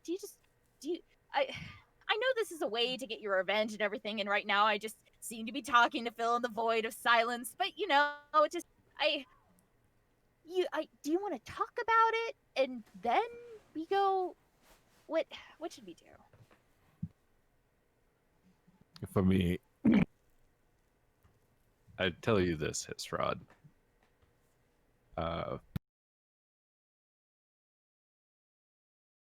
What I feel is vengeance. Right. I want to avenge my people, and then I want to find the One Piece and reestablish the Kyun and the Kunari. Right. I want to bring justice down upon the world government. Okay. Those are goals, and those are wonderful goals, but how are you feeling in the moment right now? I don't understand. How are your feelings, your emotions? I feel angry. Okay, that's great. Do you want to? Obviously, talking about, isn't it? I'm going to show the others this picture. You process your emotions and maybe talk to Forex. I think he's just a wonderful person to talk to. I think I remember him talking to him on Alabasta with Rookie and whatever was going on there, but yeah. I'll show everyone there. Look after your own emotions and yeah. Great. She just stares at you. Just like just your emotions today, just write maybe in whatever you have in writing, just write down what emotions you feel, maybe a book or a piece of paper. She just stares at you. Right. She can't read. She definitely can't write. Well, she reads in her own language, I think, right? Yeah, she does. Okay. Yeah, obviously this isn't getting to you. Okay. Yeah. Draw a picture. You draw a picture. Draw what you feel. I'm going to go give this to the rest of the crew. Yeah. You sure you're okay? You're really hard to read. All right. I'll take that silence as an answer. I was gonna say, Iskari is pretty easy to read. She kind of wears her emotions on her sleeve, doesn't she? Well, she like has no emotions. Yeah, what emotions? That's what I'm saying. She wears them on her sleeve. They're not there. So like. Yeah, but She admitted she was angry. Progress, character development. very small progress. Well, it's like my Russian teacher. I know that there's emotions there, and very like not going up to the surface. I'm still very uncomfortable around her because of that, and it's just a lack of emotions through this entire ordeal is uncomfortable. So, as Penala walks away from the table to go converse with the rest of the crew, you see a Medrin coming down from the second floor, from the rooms down to the main lobby, meeting up with the rest of the people. Morning, Amedrin. You seem a bit well rested. Well. Yeah. Good morning. Mm-hmm. Yeah, that was cool. You say good morning to him, but I mean, I've been down here for like 20 minutes, but you know, I'm eating breakfast, so it's just nothing. Rookie, we literally woke up when Amedrin woke. Oh, not Amedrin. I'm sorry. When Erling woke up. Good morning, Rookie. Sorry, didn't know that you were that touchy about Amedrin and I. Anyway, if you all recalled 2 days ago, we unfortunately, to put it bluntly, Iskari's entire people were killed by the world government. Didn't know who it was, but today we finally have we have a name, we have a face. Wait, they were killed 2 days ago for entire people? 3-4 days ago, right? Yeah, you guys got the news just a couple days ago out at sea. I don't remember this at all. Oh my god. So, like, I remember that happened, but I remember it being so recent. Okay. Does anyone know who Vice Admiral Yolva is? And she'll slam it down on the table in the middle of the crew. Everyone make me a history check. Ricky will do one since oh shit was shit. You're welcome. Oh wait, I have a smart character for this. Yeah, That's Neptune was not good for that, which is surprising. Oh wait, I can do it as yay. Hold on, Blanche Dolores might be the one. The second crew knows a little bit of stuff. No. I built a smart character. Neptune, and Amedrin and Ulysses. Rookie. Neptune was the natural one. Oh, Rookie. Wonderful. I don't know how that got, that doesn't make any sense to me in their characters. If it helps you guys, there's that right below the text box. It says as, and there's that drop down, and you can choose which character you're talking as. So you can switch between Iskari, and then I can switch I can be anybody. And then I can even be the boat. Ulysses. Oh, that is super helpful. Oh man, that's Oh, it even changes your image over your name. The first one I think is the default. Oh look, I can change it. Is this? I'm the boat. It is. Oh, there we go. Perfect. That is super helpful. Yeah. So, now we're two people. We need multiple identities. Oh my god. All right. So, Rookie, Amedrin, and Ulysses.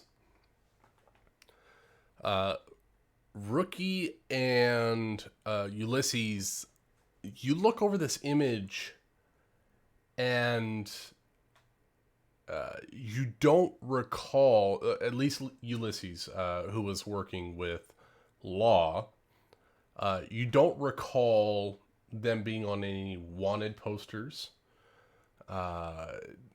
And you don't specifically recall turning any bounties in to this person, or having any of your crew being turned into this person. It seems rather strange that this person got a vice admiral rank, considering that they hadn't done anything. Rookie, as a pirate out on the sea, it's the same thing. This person does not seem like they had done anything of note to get the current rank that they have. A Medrin. Can you put his name in the chat for me? Because I have never done it. Wait, where? No S. Thank you. Thank you. A Medrin, on the other hand, this image looks familiar, but the memory behind the image is vague. You just get blotches of things, nothing concrete, but it is there.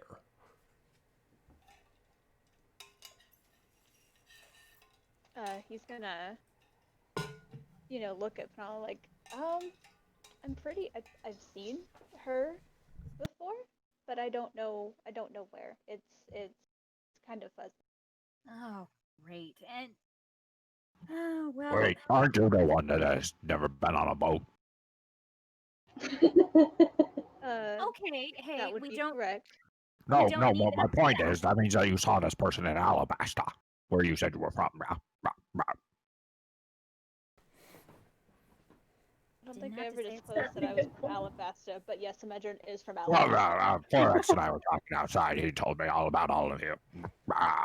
If you've never been on a boat, then you're obviously from there, because you can't get anywhere else otherwise. See. I mean, yeah, I guess the night I'd seen her somewhere, Alabasta. Well, That's a lead. It's a lead. We could possibly, if everyone's like down for it, we could write a letter to the king and the princess of Alabasta, ask for some background information for this Volva character, and get some information. I mean, good job, Imedrin, for remembering this person. This is a huge leap forward, and she's gonna pat him on the back. Yeah, Imedrin just seems to be like, really good at what they do. Cool. How No, does it's Rookie cool. feel about Penala getting touchy-feely with a Medrin? Yeah, no, it's cool. It's cool. It's just, I mean, he did a great job. He remembered the things that other people didn't remember. So, good for him. Yeah, just a noteworthy pirate. Medrin remembers him. It's cool. Yeah, no, he did a great job. Yeah, I don't know where we'd be without him. Can Penala incite that? Please. Imedrin incites that. Why are you still rolling disadvantage? I keep forgetting to. Well, you would have got a 5 anyway.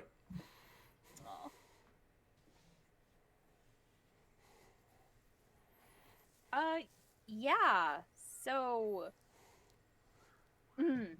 Rookie, you can try to deceive if you want. That. Oh, Imedrin doesn't know shit. No.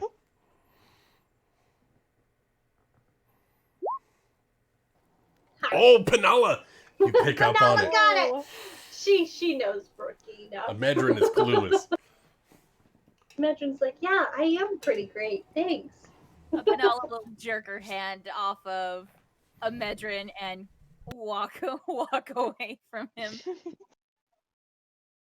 He gets the good morning, and then he gets the good job. All the good for Imedrin. I told you when we were in the Bulge that nothing is coming between us, right? Yeah, no, nothing significant.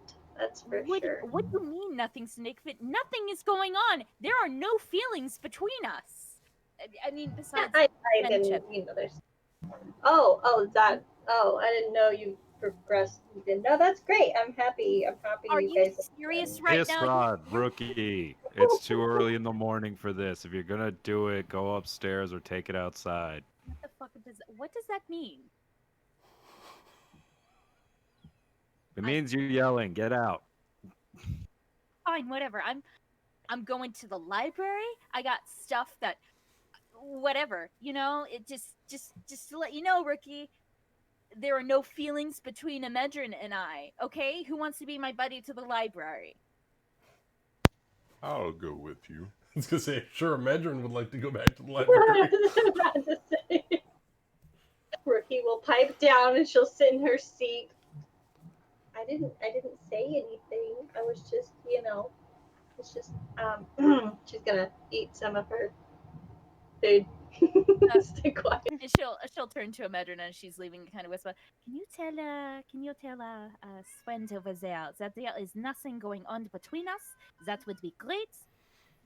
It just he's acting weird all of a sudden, and I have no idea why. In Elvish. French is Elvish, by the way. He's going Canon.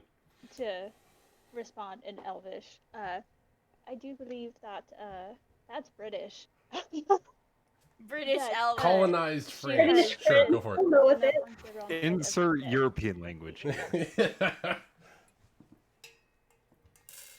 Oh, what did Amedrin say?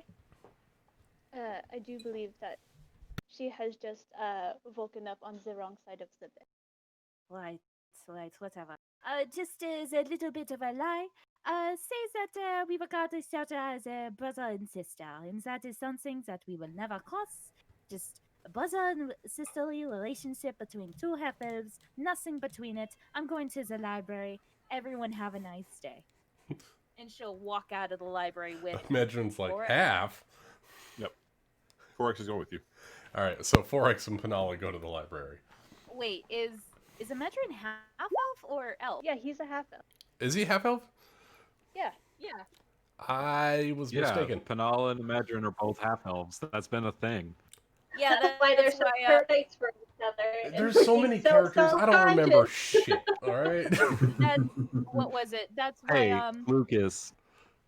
One Piece has a shitload of characters if it makes you feel better. Yeah, and they're all human, Do it. minus like 3 people who are bull people. That's it. The whole crew doesn't even Look at have you, all humans spreadsheet. on it. Come on. Okay, we can count a reindeer and a cyborg, but come on. And a skeleton. He's a human! He's a skeleton! Humans Okay. are skeletons. So a turtle and try a hard half-elf walk into a library. What are you looking for? books on devil fruits and I don't know, a history of alabaster stuff and maybe some book of songs to steal. Okay. What is 4X looking for in the library? Same stuff she was looking for. I'm just He's there to help her. quiet. Although, if there's any cooking books for Devil Fruit, he's all All about right. that. Let's get a couple of investigation checks, please. Oh, you just don't even know. Investigation is totally 4X's thing. I'm sure it's not. I finally managed to click That's a off with 4. disadvantage. Oh, that was Much a good like your companion Amedrin, you're looking for devil fruits. But you find fruits, which is good for 4X. You're looking Yeah, for he told us to start by alabaster, books. but you find granite. You're looking for cooking books, but you find books on cooked flesh, which is more of a necromantic tome of forbidden knowledge. At the library? Come on, man. What they doing? It's in the fiction section. Like a horror thriller book. Night of the Living Corpses and the Baker or something.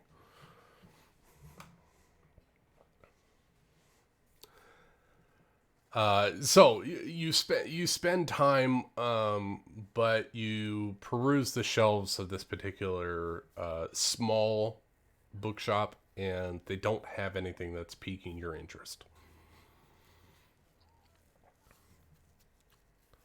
For the Sweet. both of us?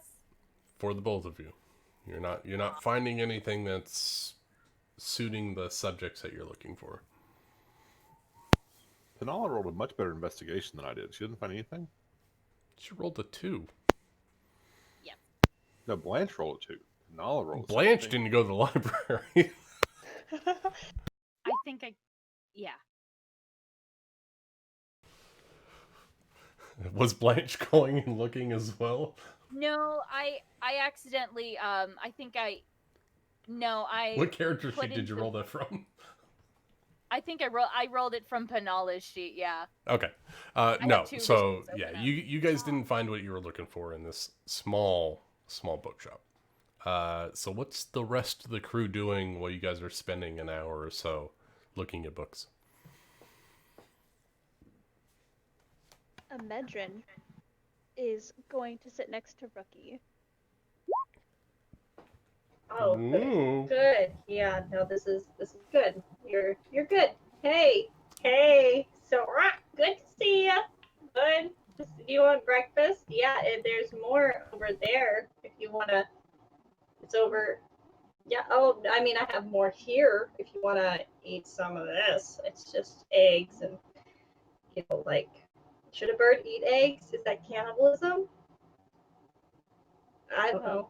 I haven't thought that No. far. It's just been a morning. Panala and I. Oh, Very- yeah. Yeah. Great way to start a sentence. What? What about you two? Yeah. There's nothing between us. You know, we're house elves.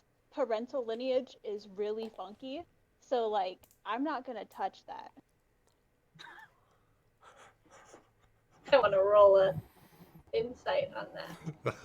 Sure. I mean, I'm not lying. Let's go for it. You believe her. Yeah, that sounds about right. That's good for a Medrin. Half elves are very, I mean, I've heard stories about the way their lineage works. I don't know my dad. She doesn't know her dad. It's just. Yeah. That's a very reasonable statement to make. Most people don't have dads, though. I mean, mine left better when I was still an egg. I shouldn't be eating eggs. She's gonna push the plate away from her. This conversation's made me realize that's not something we should do. I'll leave that alone. The fruit. Yeah, I'll have a fruit bowl. Yeah, no, I mean, you guys, I didn't. Nala, she made it really, really clear. There's nothing between you guys. It's fine. I didn't think, with the unknowing father thing, obviously, that wouldn't give you guys something in common or anything like that to talk about. So I mean, you guys are just good. You guys just seem really good. Good. So there's no problem with us being friends then. Friends are so good. Good friends. Yeah, no. Why would you think I would have a problem with you guys being friends? That just seems so weird of you to assume that of me thinking that. Great idea. Since Panala and I are already friends, and you and Panala are obviously close, how about we get to know each other a little better? We become friends. For the sake of Panala. We did dance at that thing that she was singing at, and she really didn't seem to like when we became friends. I was trying to get to know you better, and she just really did not like that. So I mean, I might have to talk to her first to make sure it's not gonna be an issue, because I mean, I don't know if she likes us being friends or not. But I mean, I don't have a problem with you. Obviously, you seem like a really, really good fellow. I mean, you've seen most of us in the nude, and you didn't have a problem with that. So that's pretty cool. Has Panala mentioned any sort of books to you? Just curious. No. I not to be offensive or anything. I don't really take her as the type to. What? You don't take her as the what? You're across, not a type to read, but you're not across. You're across the street. Just left for the library. I mean, she was with 4X. 4X seems like the type to read.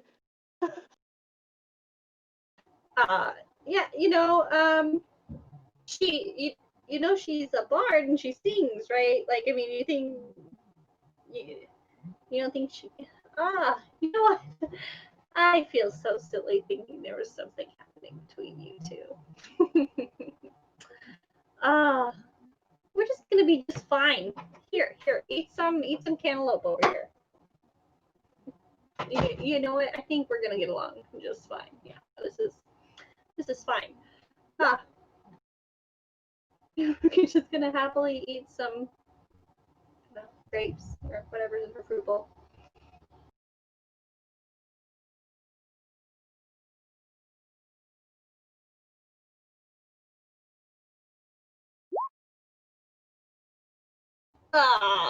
But yeah, no, Captain.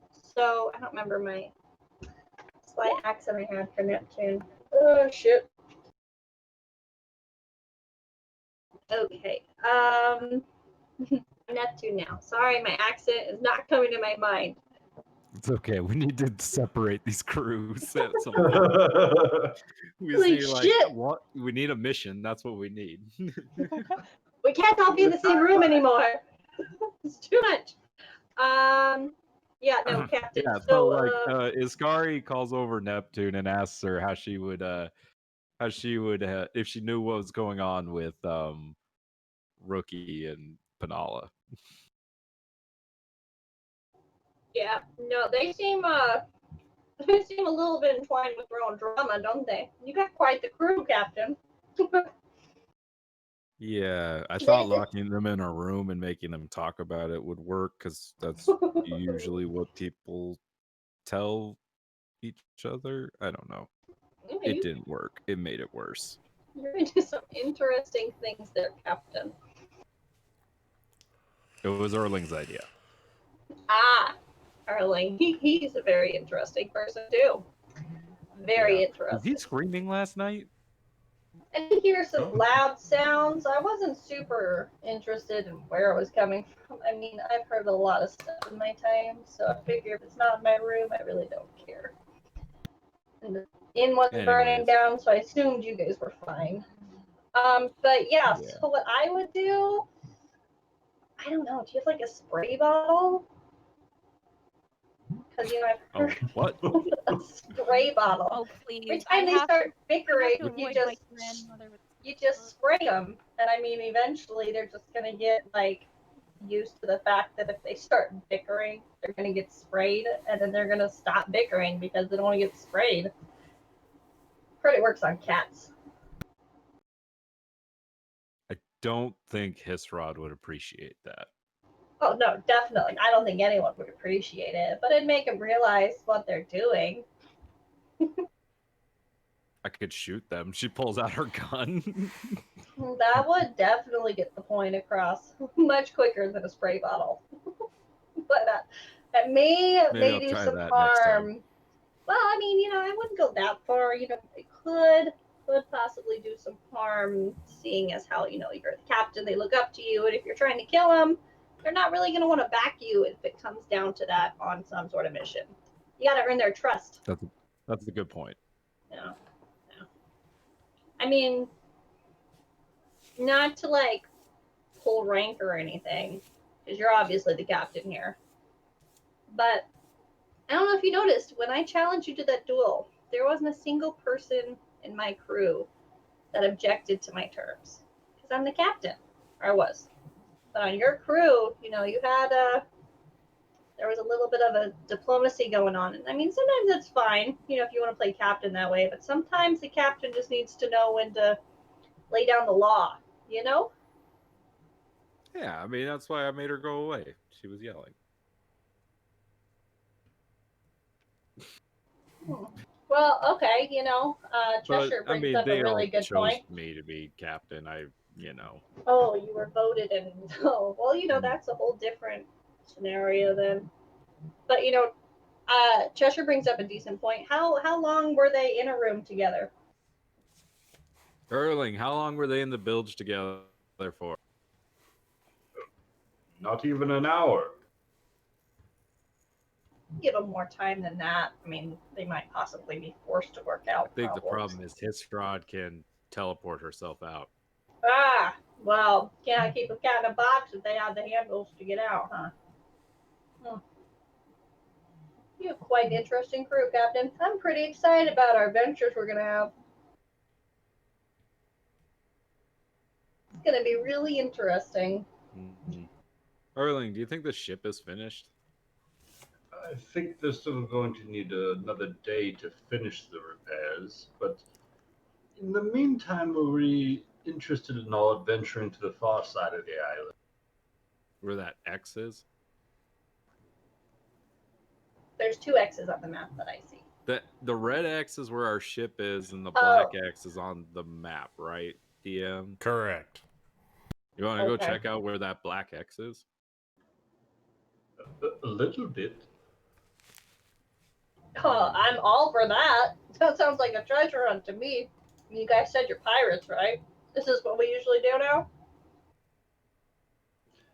Or if you want to go check things out and I can settle up here in town, make sure the ship's paid for and ready to go, we might even be able to swing around that side of the isle if it's ready.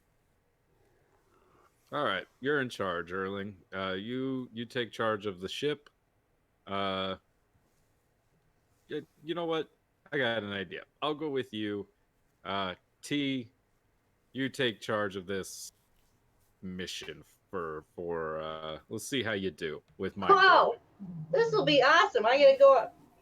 Is this some sort of trick? Are you just testing how piratey I am before I actually join you guys? Because, I mean, I gotta warn you, I've never done this kind of thing before. I'm not saying I can't handle it, but, you know, this is just new to me. Well, show me your function as a captain. Pick who you want to go with you, and take them. Here you go. And like she hands you the map. Yeah, okay, yeah. Okay, well, Brutalitops, you had my back there. Where's your little nutty friend? You two are definitely coming with me. I think you want to go top off on peanuts. She's gonna look to Amedrin and what's the bird name? I think they called her Rookie. No, the other bird. Farah? Yeah, which one are you two would want to go? Farah, I'm thinking Farah just because you might be able to scout ahead and be able to see what's around us. Unless Amedrin, you have any objections?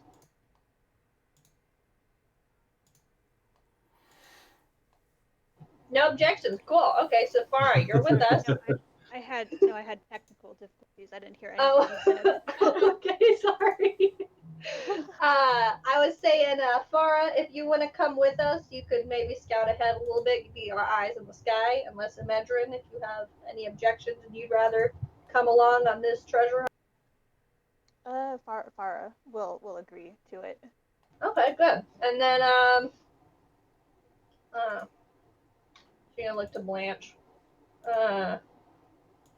Man. You don't have to go. I can stay here and I can preach to the populace. Well, you don't have to tell me twice. Okay, and seeing that Thorax is gone, I'm gonna bring Treasure. My little silent buddy who's always there in the shadows. Think we got a big enough crew? I brought one of everyone, right? Except for sorry, Rachel. No, it's fine. Okay. Wait, did you mention one of my characters? I wasn't paying attention. Oh yeah, your walrus would come. Sorry. Okay. Yeah, obviously. I'm trying to make sure I got one of everyone, and I'm like, how many people did I just name? Yeah, and walrus guy. I like the way you think. I could use your brain in this pirate matter. I gotta keep you safe.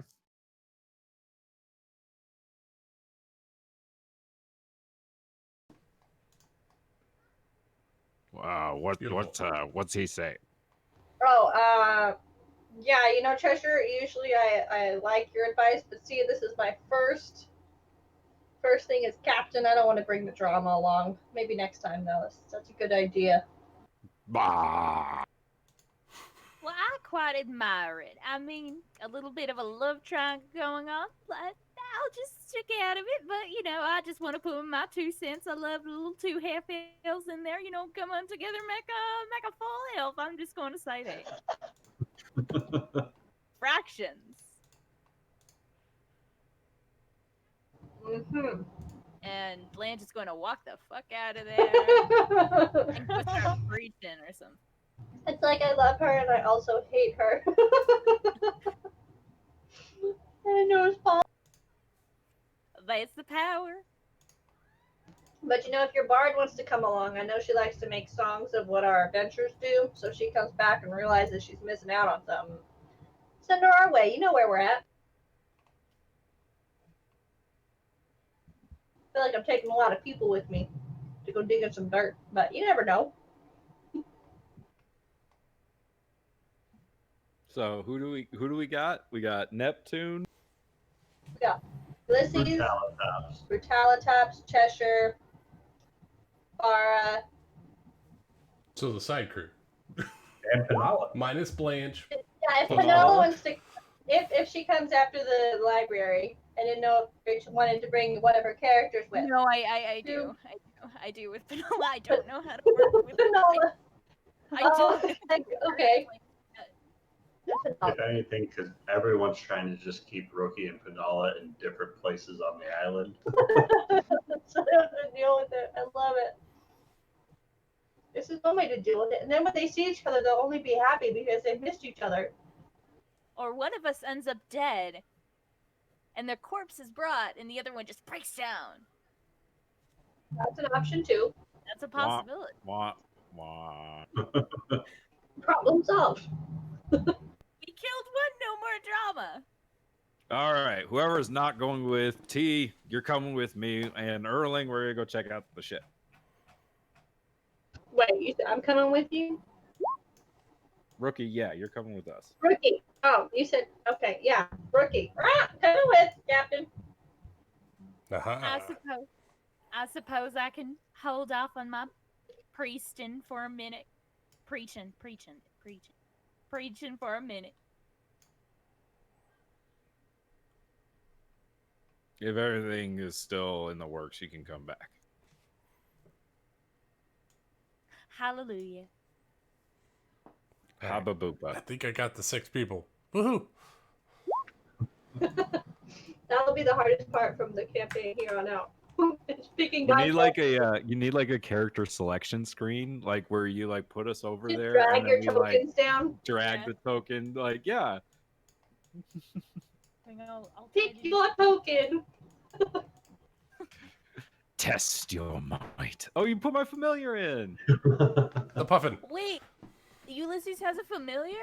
Yeah, but yeah, I do. It's a little puffin.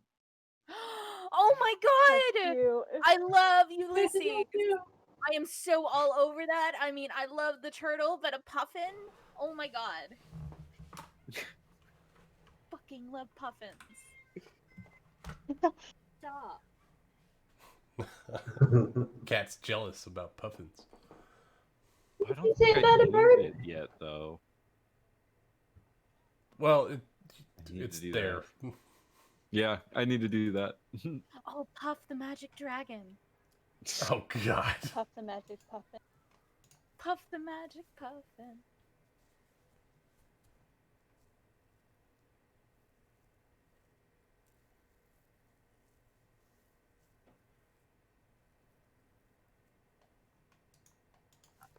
Okay, so we've got this adventuring party that is heading towards the far side of the island. And the rest of the crew is going to make sure that the ship is ready to go.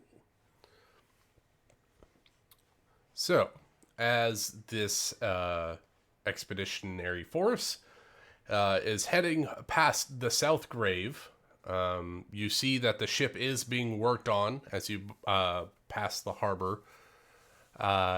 And you pass by a nice grove of trees, some tropical trees, but you also see some like oak trees, some more temperate climate trees in this small grove. And as you're passing underneath it, you get a nice break from the tropical weather on this island. This is a very warm island, so you get the breeze coming off the ocean, but the shade of the trees helps cool everyone down a little bit. And as you start making your way towards the second face, the second dragon, the Black X, you see that there is a large raft. And by raft, it's almost as big as a boat, but it doesn't seem like there's a hold or any place for someone to sleep covered. Basically, these are giant trees that have been roughly hewn into logs and lashed together with a very large sail. And it is moored near that X. And you see that there are some people. Those of you with better eyesight can catch sight of this group of people earlier than everyone else. Do they look ragged? They look hardy. They do not look ragged. Can Penala use the aviator lenses to make a perception check? Please do. You see that, team? We could have had a ship in no time had I not lost that little tool back there. That's not much of a ship. Well, to start, I'm just saying there were options, but we probably ended up in the better part of that. Wait, you were planning to turn us in without a ship? We would have figured it out. I mean, that's what I'm saying. I'm sure we would have just stolen your ship. Well, I hate to break it to you, but we have some fine crew on that ship who would never betray us. Yeah, but that was part of the deal. If I won, then you guys would go willingly. So, those guys like fun. So this is what. Oh no! This is what Penala sees, as they're not in the city, but they are walking off of their raft and gathering some local fruits from the nearby forest, and they are putting them in barrels. They're collecting some groundwater. It seems like they're preparing for their next voyage. Also, okay, so they're not obviously hostile, right? At the moment. Well, you can't tell that because they haven't seen you. Oh, shit. Well, good news, bad news. They haven't seen us. Bad news is they haven't seen us, so I don't know if they're hostile. So About how far do you guys want to be when Penala can see these people? How far away can she see these people? yeah, with the aviator lenses. Where does Penala think she's safe? I would say 100 feet from them, or at least I would say at the maximum the aviator lenses can be used. Would you stop? I'd say at least a quarter mile. A quarter mile? So I'll say that the party, let me move you guys real quick, is just exiting the South Grave forest, or just on the cusp of exiting, and that is when Penala can see them. Let's say, yeah, roughly quarter of a mile, so, we're talking 500 feet-ish, 600 feet away from them. All right.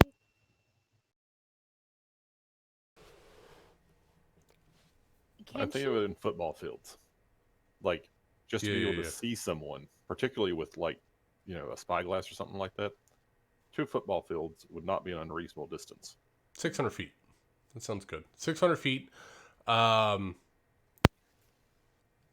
Is this away party traveling stealthily, or are you just kind of talking it up as you are walking along? You don't know that there's a threat there as you're walking, so how does the party proceed? I would have just been talking. The cat is always stealthy. Does Penala recognize any of the 4? You can roll me a history She check. is a bard. She can roll me a history check to let me know. And she basically read the paper. You think they're a band? I mean, who knows? Nah, they're Why? below your notice. But as you relay that to the rest of the party, you do see that the gentleman with the long rifle, you see that his ears perk and he begins looking in your direction. He does not have the visual cue that he has seen something, but he has certainly heard something. Everyone stop. I think they heard us. What should we do? Who's the leader in this situation right now? Well, what do you think we should do? I mean, do they look like they're ready to attack, or do you think we can negotiate with them? Do you think they're here for the treasure? Captain, what's the call? Do you want to go guns blazing? Like, it doesn't, you know. They just seem to be Talatops loads his 2 hand crossbows just to have them at the ready. I mean, what? Penal, in all your days of pirating, how often do you negotiate? Ulysses crouches behind a bush, but like he can still see him. To be fair, usually with Iskari, negotiations are not in her vocabulary. But I think with you guys, maybe a new leaf can be turned. Aren't you the one that burns down the inn? Okay, look, some of those are accidents, okay? They are not my fault. One was taken over by a pirate. I was kidnapped that other one. It was Erling who did that one for the structural damage. And yeah, I admit that other one with the bottles was All right. but it was not my fault. If you want to talk to them, I got your. Yeah, right? Yeah, Okay. no, totally. Okay, so how about, you guys follow behind us, and me and Brutalitops, more than meets the eye, will walk down there and attempt to talk to them. Who is the leader in this expedition? I am. Do you want me to go and do you want me to lead and you can follow? Whatever. I mean, I've turned over a new leaf. I'm following. Yeah, I'm excited to see this leaf. Let's do it, guys. We're gonna negotiate with these guys. I'm sure they're not up to any bad, and if all else fails, I have no doubt we'll be able to wipe them down. Let's go talk. Right. Surely. Wait, Things go bad. I'm swinging. Yeah, if all else fails, Brutalitops, I know you got me. Ulysses casts mage armor on himself. Nice. And Neptune is going to stroll up to these guys with Penala next to her. Okay. I was worried that you didn't have a buddy. No, you said you want to talk to him, so let's talk. Okay, good. Let's do it. Ever heard of the buddy system? It's a wonderful system. Askari's really fond of you, so I think I'm just gonna trust your gut on this one. See how it goes. Oh no! Skari is fond of Penala now. That you mention it. I love Penala, yeah. So I'm gonna trust Askari, my new buddy, on this one. She seems to really think highly of you, so I'm gonna see where this takes us. That's a lot to live up to. Nah, just be yourself. Askari loves you for who you are. Oh God, that's a lot to live up to, and that's a lot to disappoint. Let's go. She's gonna look back to Cheshire and wink somewhere wherever he's hiding, because she knows that he's always got her back.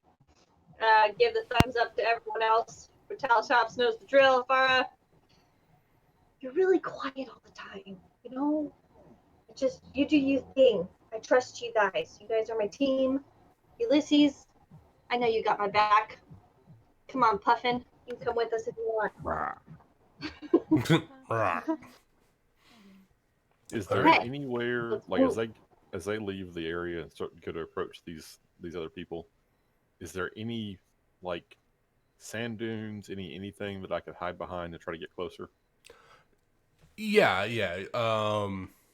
With your stature, you can definitely find outcroppings of rocks or dunes washed up from the sea. There's certainly places for you to hide on your way towards their landing. Okay, I'm going to try to be very stealthy behind them and move from like hiding place to hiding place to try to get sort of in the in-between distance, just so I'm at kind of maximum range for my short bow. All right. As she's walking up, can Penal just put on a fake mustache? Just a really simple disguise. I don't want to waste any of my spell slots. Yeah, roll me a deception check. Do I need to roll? And that's a 25 for my stealth. You look like a very handsome half-elf with a mustache. Thank you.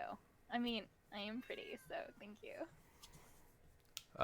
So you walk out of the forest, and Cheshire just seems to be lost. But that is not uncommon for Captain T. For their Tabaxi companion to just disappear and then show up when needed. So the rest of you head out, and the man with the moon-shaped hat and the large rifle shoulders a rifle and says to his captain, "Captain, I do believe that someone is coming and approaching our landing." And you all hear this. They're not quiet about it. He says, "So they are coming here. I wonder if they have anything valuable on them." Oh, no, my dear lads, do not shoot us. We are just simple people just wanting to talk about the news of the sea. We are not the news traders. Of course not. Not everyone is a traitor such as I. But obviously, there's some news that you might have picked up. Maybe some marine movements. We just want to know what you're doing on this island, and if there are any islands around here with picketing or going through. No harm to be gained. You know, we're just simple sailors. So, you are looking to take from many islands around here? I have already taken everything, and if you value your life, you will drop every expense that you have, or be sucked into oblivion. Well, dear lad, we literally just said that we're not. We're just scientists wanting to note everything in the world and find out where life begins, my dear good sir. Isn't that right, my assistant, Tatiana? Yes, it would be most unfortunate. Oh, God, yes. So, you are looking for the beginning of life. The beginning of life is nowhere here. It is in death that life begins. And I can show you if you want. My dear good sir, I don't think you understand. Maybe we should just lower our voices, because, you know, I just want to say, sometimes the best opportunity is to not start a fight. And I realize it now that this is a horrible decision, and why do we keep doing this? Trying to talk to people. Sorry, lost my yes. But yes, so looks like we will be able to let's just go. Yeah, Neptune, she's gonna pull out her oh my gosh, whatever she has. Her rapier. Be like, okay, well, we tried it. Drawing I was swords? really in awe at your performance. It was beautiful, but I think that time's passed. We'll try it again next time, though. I really like your angle with this. I see why So it's you drew scary. swords. Oh yeah, no, she's All right, talking up let's roll the some wall as initiative she's then. pulling out her sword. Sorry, I think we're going to have to decline your offer to drop everything that we own. well, 14 for Cheshire. I think with that, Penal's going to rip off her disguise, because fuck it. No, She's gonna tell me, God, I love this so much. why do we keep doing this? Why does this always happen? Why can't we just talk or something? No, instead said we just Yeah, had to this fight. this is bad. How bad is this? I don't know how bad it is. How Just bad is know this, we're gonna try and fight them. How bad is Are this? they You're all gonna 4 find devil out. creatures? On a scale of 1 to 10, Nick. How fucked? Ow, fuck! God damn it, you stupid. It's that fucked, I'd say. On a scale of Ben 1 to 10, probably it's an knows. 8.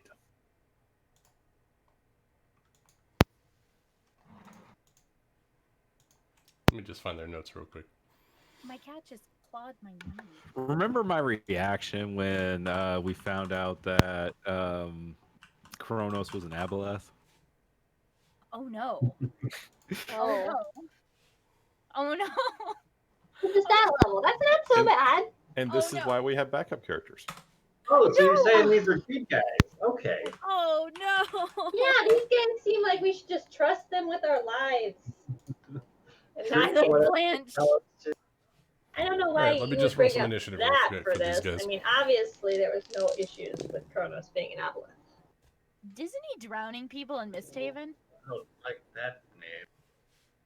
Yes, very much so. What, He Jesus? is. We don't know that for sure. Yes, think- we do. Yeah, we He do. doesn't even have a beard. Because Kevin literally rolled a natural 20 and was like, "Yep, that's what that is." On disadvantage. I'm sorry. I'm sorry. Okay, but I mean, that was like only 2 people. Now everyone's zombies, so what does it matter anyways? They Well, would've not died everyone's one way a or another. You know, I don't like this whole argument of, well, now it's good. This is going on. Doesn't say it happened then. Maybe he was just trying to figure out what was Alright. going to happen to you. Oh, Okay, no. yeah, back on Oh this. no.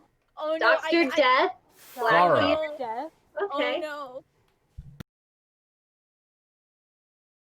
Your Farah, captain back, has drawn please, her sword, and it looks like the opponents were ready to fight the moment you broke Seriously, the forest fighting line. someone named Jesus. Yes, his name is Jesus Burgess. Oh, thank God. I can say that name. Good thing we didn't bring Blanche. If it makes you feel better, you can call him Jesus. Jesus Burgess? Jesus Burgess. A mix of see. Spanish and French. Sí. So, sí, español. Sí, español. Es muy mujer. So, Farah, what are you doing? I don't know. How far are we from them still? Roughly 550 feet from them.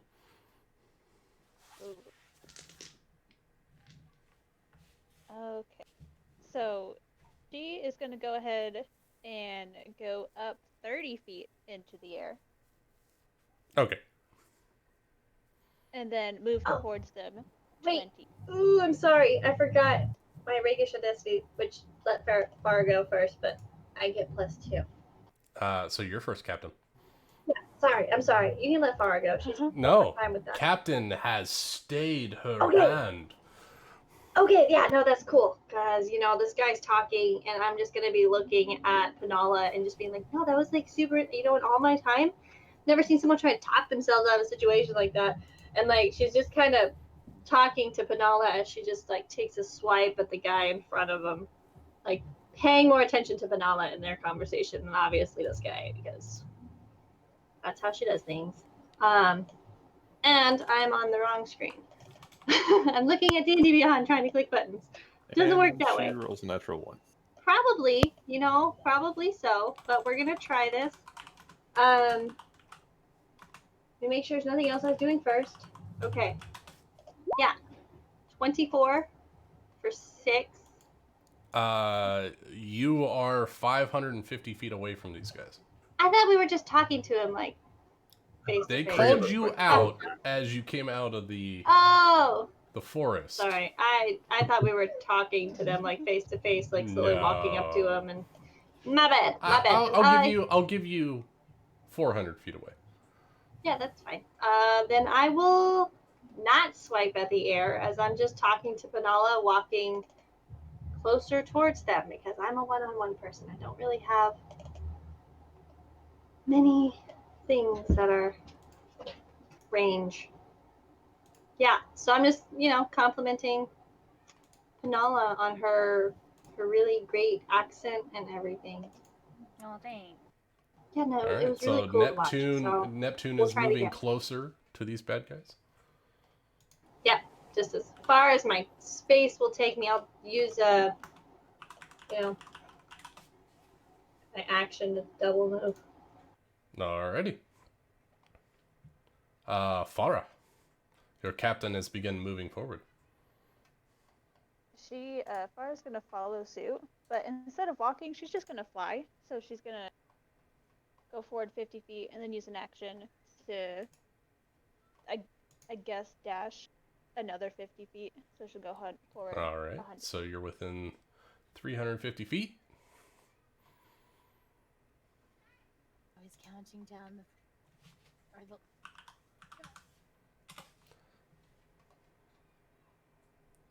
think I'm gonna have to throw some random tokens on here.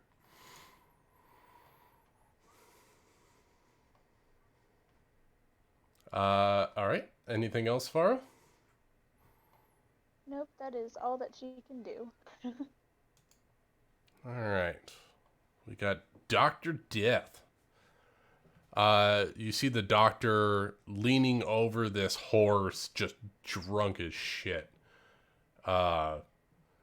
Tosses over a what looks like a bottle of rum to the captain, and he takes a swig of it, and you see him shudder down his body. His body shudders, and that is what the doctor does.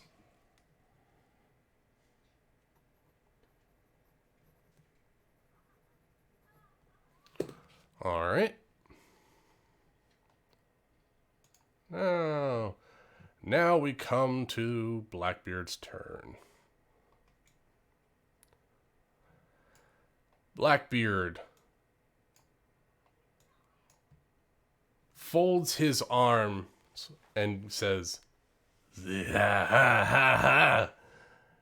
Cloud, why don't you put them in their place?" And Cloud pulls up his rifle, takes aim at Farah, and shoots. And we'll see what he gets.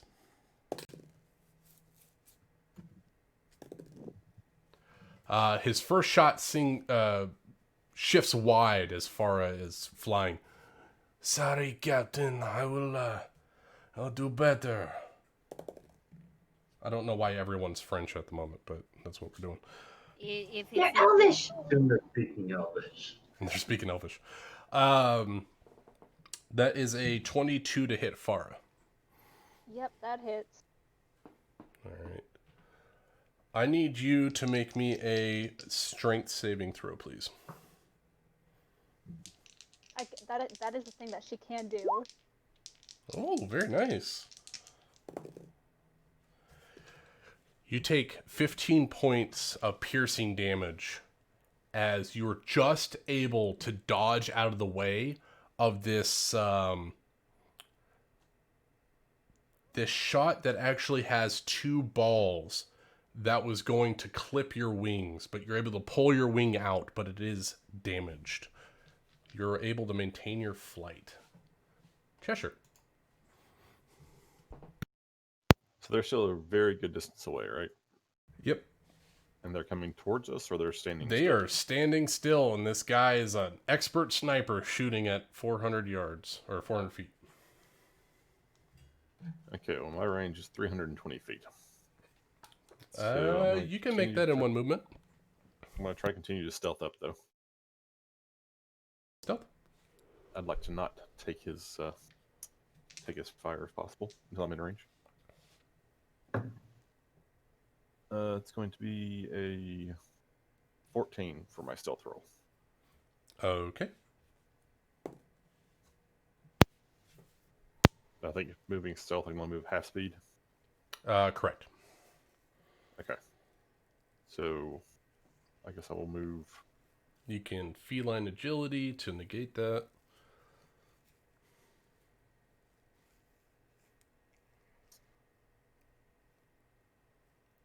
Yeah, I'll go ahead and use my feline agility. So And you then- can use regular movement for 30, and then you can bonus or whatever. Yeah, so if the stealth roll, if it's an action, then I'll effectively double move because I'll dash and move. Okay. Oh wait, feline agility is a bonus, isn't it? Feline agility is free. It just doubles your movement for free. the turn. Okay, so I can actually triple move. You can triple move if you want. Okay, so triple move, that's 90 feet at normal speed because of feline agility. So I should be 310 feet away. And hopefully hit. Sounds right. Yep, you're within range for your next turn. Excellent. Brutalitops.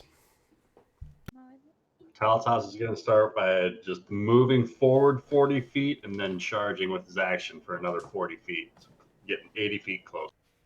All right. You're 320 feet away. Ulysses. You're 400 feet away from this rival pirate crew.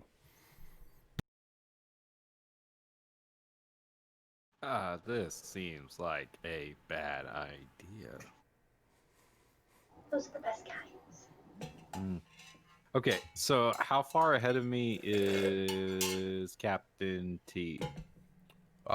She only moved one movement, or two movements, so she's 60 feet ahead of you. Okay, how far ahead of me is Brutalitops? 80. 20 feet on Neptune. Yeah, he's 80 feet ahead of you.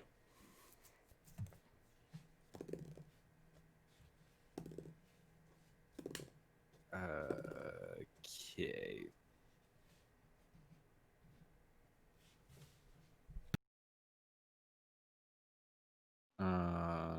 All right, so if I move 30 feet, I'm within 30 feet of T. Who else am I within 30 feet of? You would be within 30 feet of Penala and Farah. I would say you're within range. Farah? Yeah, because she only think went a 100. single movement and then. I thought she moved really high. Yeah. No, instead of like walking forward, I had her fly forward. So yeah, like, so she's flew and then she's she- lower to the ground but hovering relatively next to Neptune. Within range. Okay.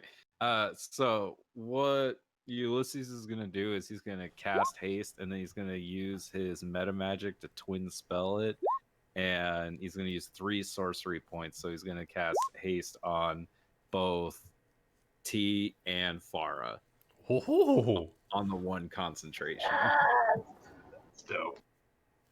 nice. So he what he does is he takes one of his hands and he makes the arcane gestures around one of his tusks, and then he takes his other hand and does the same thing on his other tusk, and then he like releases both of these like green energies towards these two, and you two are both hasted. And bonus action. I don't think I have a bonus action. No, that's gonna be my turn. I think, doesn't the twin spell make you use your bonus action to cast the other one, or is that a different one? That's hasted spell. Never mind. No, it doesn't say. The quicken spell uses your bonus action to cast another one, I think. Yeah, that does. All right.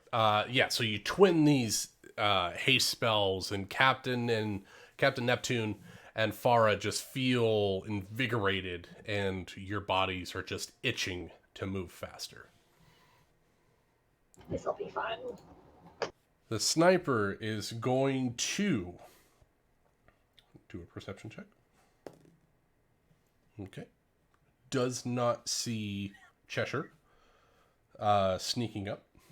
But what he does do is he takes aim and does 3 quick shots. One at Farah, one at Brutalitops, and one at Captain T. He gets 3 quick shots with the muzzle loading musket. Yes. This game is broken.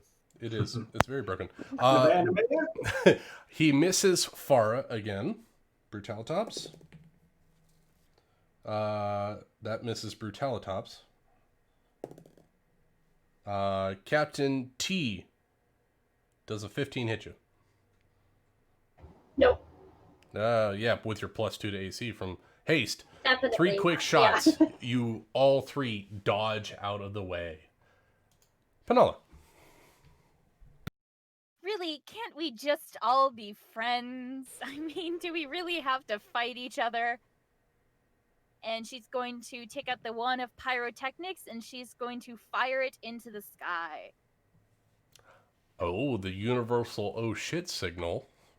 Yeah, Penala got herself into trouble and now someone needs to bail her out. The loud crackling noise can be heard 300 feet away. Your ship is far further than that. But the light should be visible. Rookie, go ahead and make me a perception check. She better see this. You have advantage because of your goggles.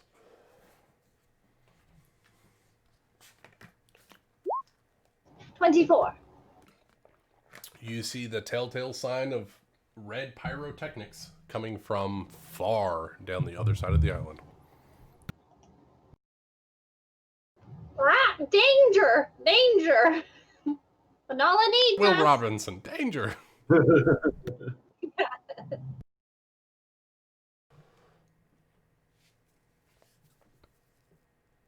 All right, anything else, Penala?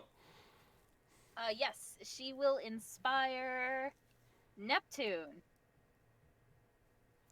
How do you inspire Love all these this things that's happening to me. new acting captain?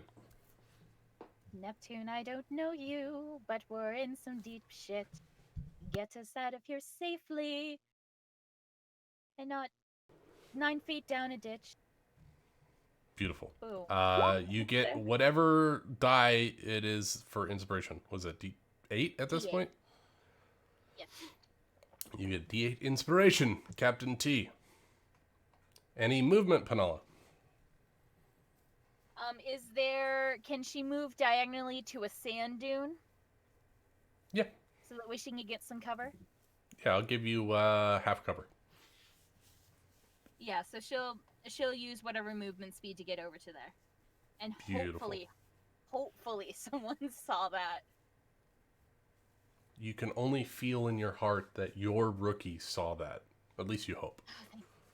Oh, I hope. But she could be chatting up with a Medrin. You just don't know. Back to this big brawler wrestler dude with the giant belt buckle. Jesus Burgess says, Praise be. I am coming for you. And he just starts booking it. He matches Brutalitops in his speed, and he starts running 80 feet towards you guys. That is his turn. Captain T.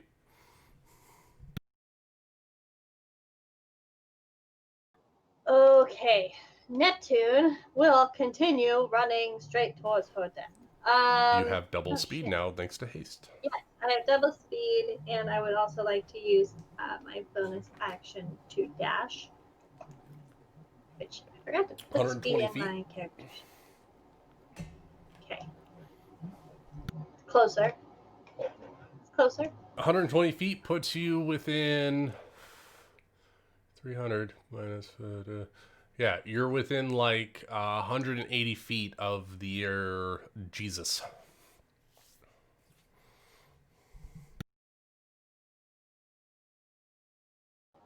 Okay. Well. I do have a short bow, but okay. Range is 80 to 320. Will that be a disadvantage? It'd be a disadvantage. No. It would be a disadvantage. Okay, so within 8. Okay, yes. So yeah, I'll just I'll be charging. Yep. All just right. Charging. Brings Straight up us running. to Farah. Farah will once again follow the captain. So you keep up with the captain. Yeah. Anything else for Farah? Nope, that will be all. Wait, how close are we now? Roughly 120 feet from the wrestler, Jesus. Praise be. Yeah, that's all. All right. The doctor pulls out another vial, quaffs it down, and I can't be good. and he begins radiating this like black smoke. It just comes off of this gray or this black like a wolf skin overcoat, and it just seems like the hairs begin dripping smoke off of his body. Blackbeard.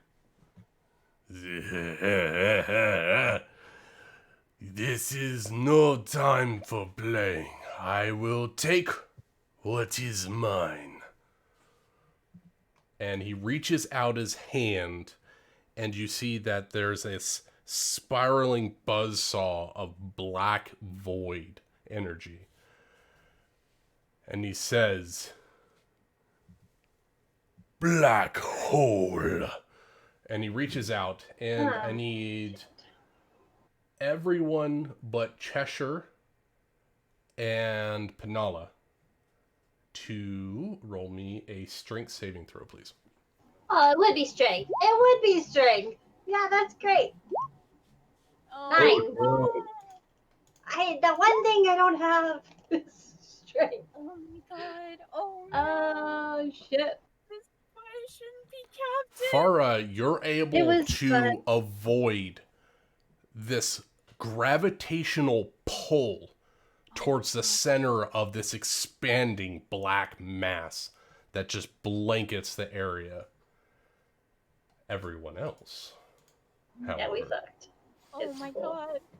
Guys, I really like the B team. I'm you not see gonna lie. this sphere Miss them. expand from the ground of black void, and within 100 feet of the void, the ground begins to cover with black smoke, making it difficult terrain.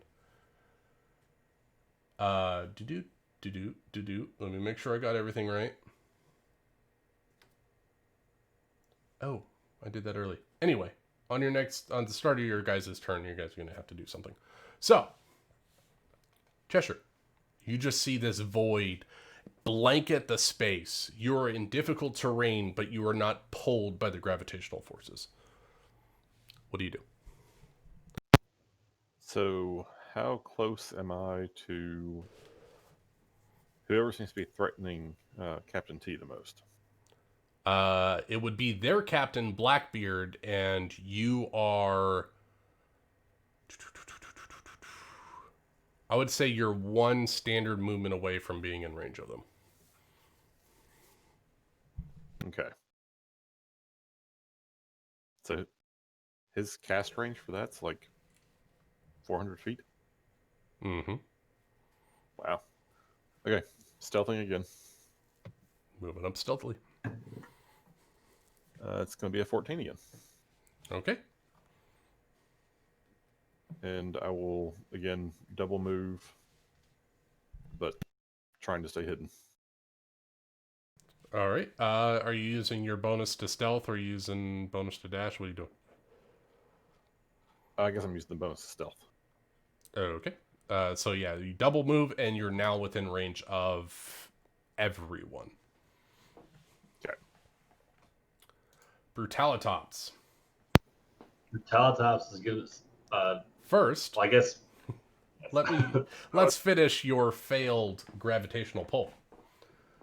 That's okay. You That's are all right. pulled directly to the center of this black sphere.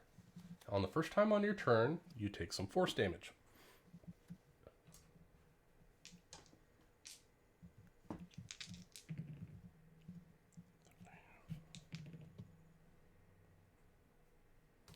You take 21 points of force damage, and you are restrained in the sphere. Not great. You can make a strength check to try to end the restrained condition on your turn. Check. Yeah, strength check. Boom! Dirty 20. You cannot break free. What? Oh my god. What? Oh, I am never getting out of this, guys. Oh, Oh shit. no. Okay. Okay. But So you have the rest of your turn. all right, he's going to struggle and fight and just throw himself into a rage as he's getting pissed off by these restraints around him. Enters into the rage. Beautiful. Anything else? And would I be able to make use of my second attack action to try and break free as well? Or is this a once per turn thing? Go for it. All right. Strength check. He knows he takes it out. Yeah, straight strength check. Advantage for the rage. Yes, it is a strength check. 23. You break free of the restraint and you have your 40 feet of movement. All right. Is it still considered difficult terrain or because I broke? No. 100 feet. It's 100 feet, so 50 feet on each side of the sphere. So you're in the sphere and you can run out of the sphere just on the edge of the sphere for 25 feet of movement. Or 20 feet of movement. All right, so he's going to start using his full movement through this difficult terrain, but only get 20 feet towards the end where these 4 assholes are at. The assholes are laughing and smiling. Ulysses, you are also pulled to the center.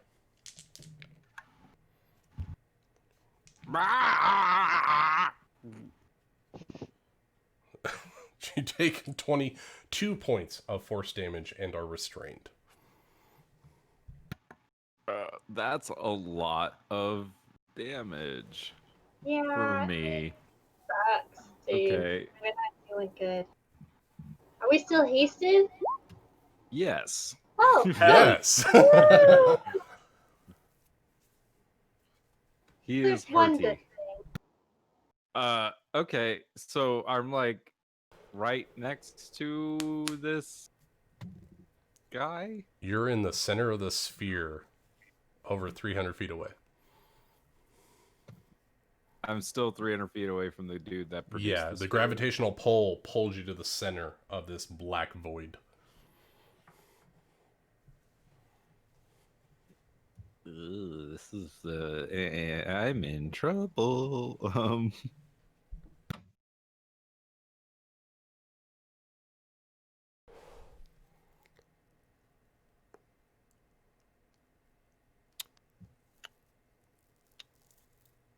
He's gonna try to hold in there for one more turn.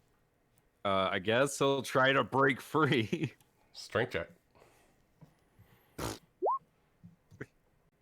Close. 16. You try to fight, but these grasping tendrils of void smoke is holding you tight. I think that's his turn. All right. The sniper reaches out. He's gonna check and see. Still doesn't see Cheshire, but he does see Penala. So he's gonna take a couple of shots at Penala. Dare! She's under my care. Leave her alone. This guy will never forgive me. With half cover, remind me, half cover is what, 2 to AC? Yes. All right. So 2 of these miss, 1 natural 20. Oh god, I'm so soft. Oh god, I know, I just You take 25 points of piercing damage. holy shit. Oh wow. As 2 shots ring over your head, but the third one hits the dune you're hiding behind and embeds this salty sand directly into your chest. So... I found one, Captain. That is his turn. He's standing where he's at. Penala, your turn. Okay, so as a bonus action, things are looking pretty grim, right? It looks like the Grim Reaper has appeared and he's not happy with you. No one usually is. Okay, so Yeah. she's. What bar did you go to piss off the Grim Reaper? I know. I don't remember. I think she still has a potion of greater healing that she has, so she's going to uncork that and drink it. That's your bonus. You still have your action. Okay, so when we were having that one-on-one chat with Erling, and remember the scarf? That wasn't the only Scarf? thing that he gave me. Inside the scarf was the devil fruit, Uh-huh.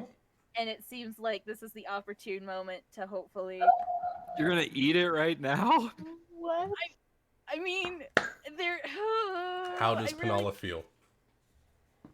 This is looking pretty dire, yo. This is really looking dire. I'm excited. Let your character make a mistake too. I know things have not been going my way today. Do you want to leave it up to the fates, or do you want to make this character-altering decision? You know, now that you mention it, it's fine. It's fine. It's good. It's good. I'm fine. Okay. I think she can last another round. It's fine. It's good. She'll move to another sand dune and hopefully not. No. So you're in difficult terrain, so you can move out of difficult terrain with your movement. Yeah, she'll move out of difficult terrain. So you move just to the edge of this void. Utter blackness, like the night sky with no stars. You move out of it.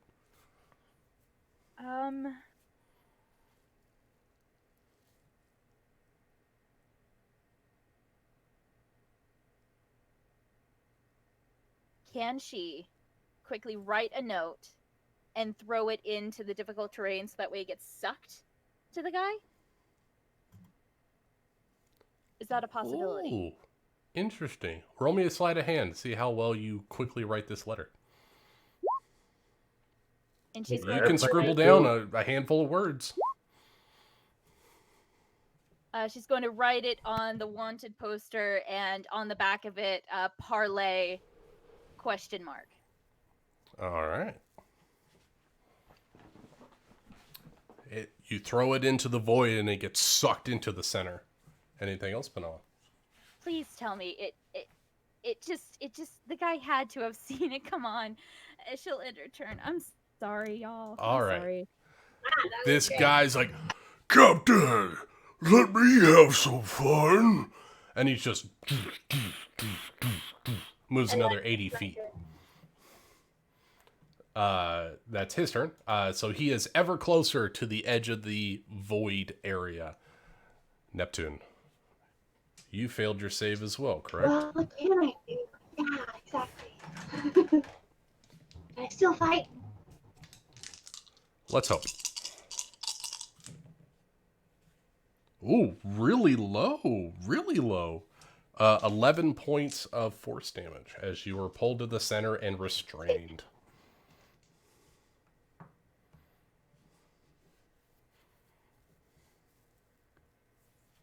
What are you doing, Captain? Okay. Is there a guy where I can reach still to attack? What type of attack are you trying to reach? No. Don't think a short bow would be good because I feel like the gravity would just fuck that up. If I could hit him with a rapier, that'd be cool. He is not within melee range of you, no. The closest Well, then guy I would will be try and shoot within... him. He'd be within your first range increment for a short bow. The I'll hulking try. wrestler I'll man. go. I All right. will. Short bow attack. Hi. You're fine. 14. And you shoot your bow, and you think the arrow is flying just fine. But at the very end, it seems like you didn't have enough power on the arrow as it dips and gets sucked into the void. You think that if you were to be able to get a full purchase on that bow, it would shoot through past the void just fine. Okay, I want to try again. Go for it. 19? Oh, shit. 19? Yeah. Yeah, 19. 19 hits. Hey, It didn't show up on roll 20, so I was like, what? 19. Yeah, for 9 damage. I'll take what I can get. There it is. There we go. To show And up it gets with, I guess. stuck in his pec, and he's like, "Hey, what? You're using primitive weapons? What kind of pirates are you?" And he just pulls the arrow out and throws it on the ground. Not very good. You can sneak attack on that because he's not within 5 feet of any ally. Do I for a ranged weapon? I think you have to be in melee for the... I think it's melee. It's melee, yeah. And he definitely saw it coming because you missed the first one. Farah, you were able to beat your wings and avoid this gravitational pull. What do you do? You have someone that's within how 80 far- feet of you. Ooh, cool. So, am I still hasted? You are. Yeah. Sweet. I'm gonna get in range of this dude, and I'm gonna hit him. You Mr. soar Julian. to the far side of the void, and you get up on his back. Go for it. All right. So twice with my short sword. 18 hits for 6 points of damage. You have a bonus still. And a hasted attack. So I technically get to make 4 attacks. Yes, you can make one more with your short sword, and if you choose, you can spend a key point to do 2 unarmed strikes. Oh hell yeah! So once more with my short sword. Oh yeah, hasted monks are gross. 16 again. You're whiffing. All right, and then Feels like your arm is being you- pulled towards the void, so you can't get a full swing on it. And then 2 unarmed strikes with my talent. That is not right. No, it's not. Ah, damn it, I thought I had it right. You do 2 points damage. It's No. 1d4 plus 1. Yeah, plus your dex, right?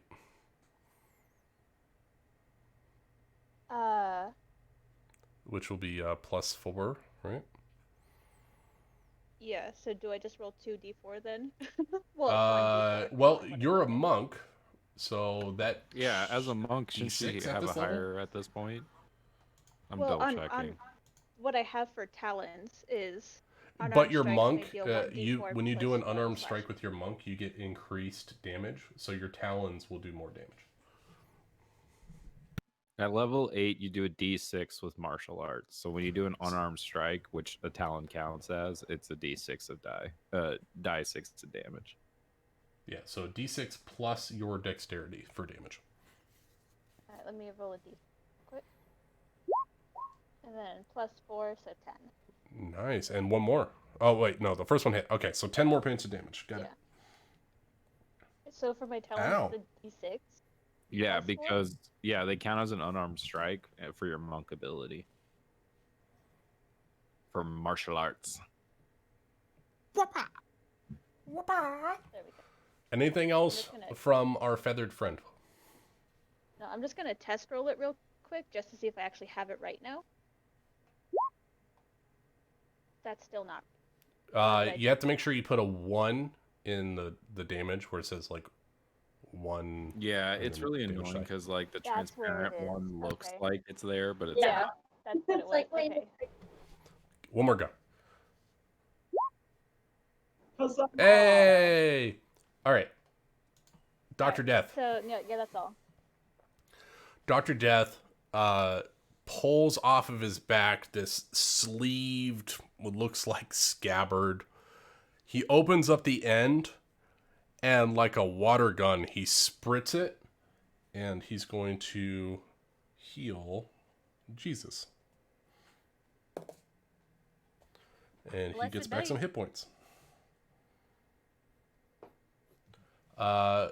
Blackbeard is going to say, "Do you give up now, Captain? I'll just take your belongings and not your life." And he holds an action.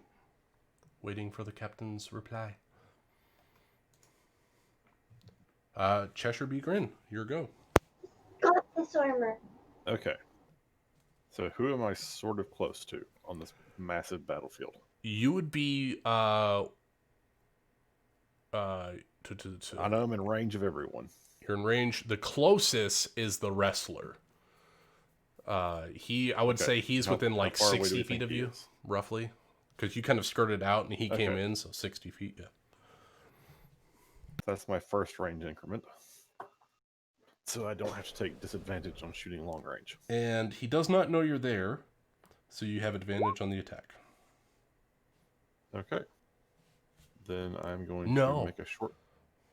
No, sorry. Everyone get appropriate call as captain. Everyone's dying. You know, probably kill us anyways. Okay, short bow attack with advantage on the rest of the guy.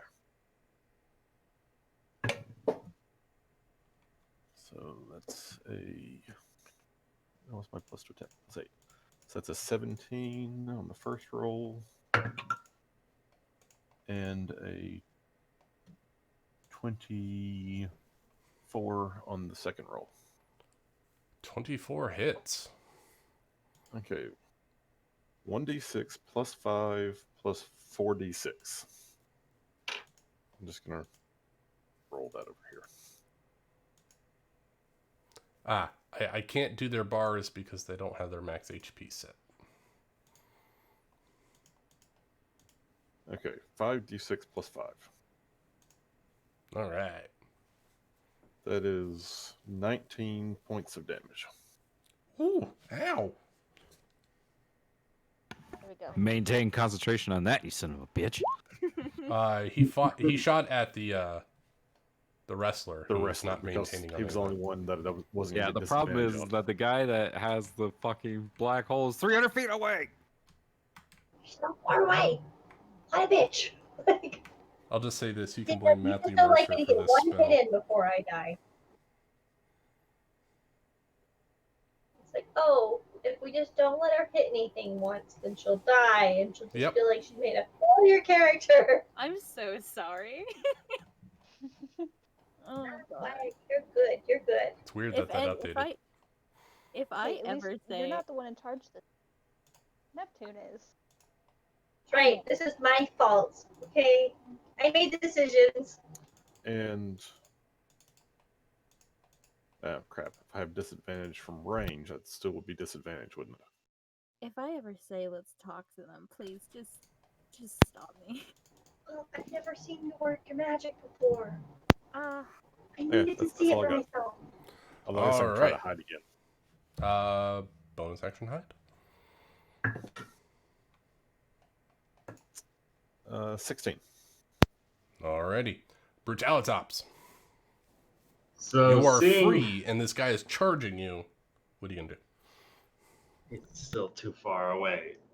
And seeing as of how this is difficult terrain, I'm not going to get to him this round. So Brutalitops is going to turn around and march back the 20 feet through the difficult terrain and try to grab Ulysses and help pull and free him from this black hole. That's perfect. Go ahead and roll me a strength saving throw, please. All right. With advantage for with rage? advantage for rage. 21. Oh, you lucky son of a bitch. You weren't automatically pulled to the center and re-restrained. You're able to fight as you, like a current coming in, and you're walking against it, or with it, I guess, but not being collapsed and pulled into the undertow of the void. You're able to walk towards Ulysses with the flow. All right, you big walrus, let's get you out of this one. Walrus is like a parrot. Gonna just try and pull him free with like an athletics check. I'll give you an athletics at advantage. 22. You're able to pull him free of the suctioning void. All right. You did it, Brutalitops. You're giving us hope. I owe you one. Still a rough road to our first kill this fight, but they're getting closer.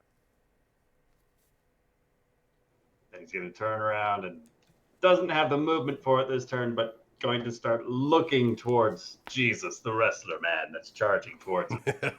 Creepy. Beautiful. Speaking of, real quick, so you said he got healed before by some sort of water gun? Essentially, yeah. What's the range on that water gun? Not enough to actually heal him. Okay. Just more thought of, I'd ask. more of flavor. No, he didn't actually get healed. He just sprayed in the area. Ulysses, I need a strength saving throw as you're still in the void. I will give you advantage based on Brutalitops kind of still having an arm on you.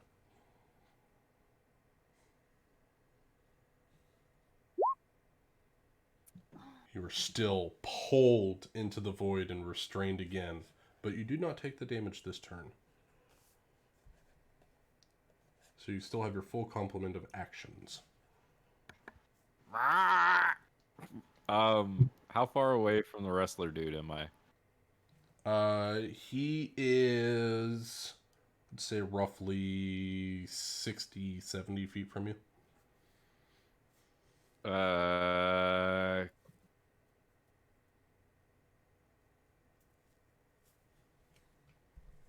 Okay.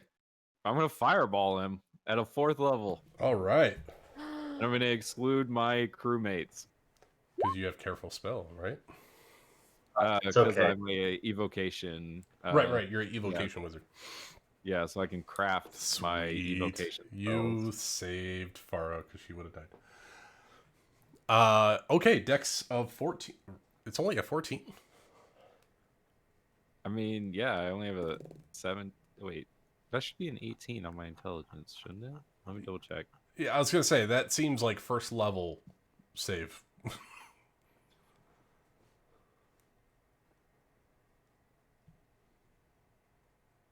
No, that's right. Oh. Yeah, I only have a 17 on my intelligence. Oh, okay. Yeah, I spent all my feats on meta magic. I didn't spend it on ability score. He fails, so he takes another 31 points of damage. Ouch.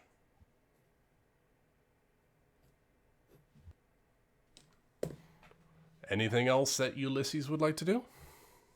I don't think there's anything he can do with a bonus action, so that's it.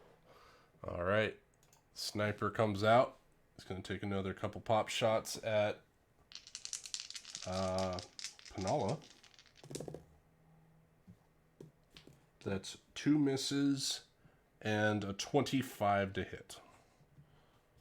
Let me look, and just to make sure, doubly sure, yeah, no, it hits. Yeah. I don't think a cutting words would get you down. What's your AC? Probably. Oh my god, 16. Okay, yeah, cutting words would only get you down to 17 if you maxed it. All right, here comes the bullet. 7 points of piercing damage. Oh, okay, good. I mean, not. Oh man. And he racks in another round. Penala, it's your turn. How far away are the? I don't know the captain. The evil bunch, yeah. You have one that is within, I would say, 60 feet of you. You have the rest of the crew is back around, let's see, you moved up last turn, 280 feet away from you. 280 feet. What about the opponents? The other ones? The other crew? No, that is the other crew. The other crew is 280, and then you have the wrestler dude who's like 60 feet from you. The other 3 stayed right next to each other. Okay, wrestler dude is 60 feet from me, right? Correct.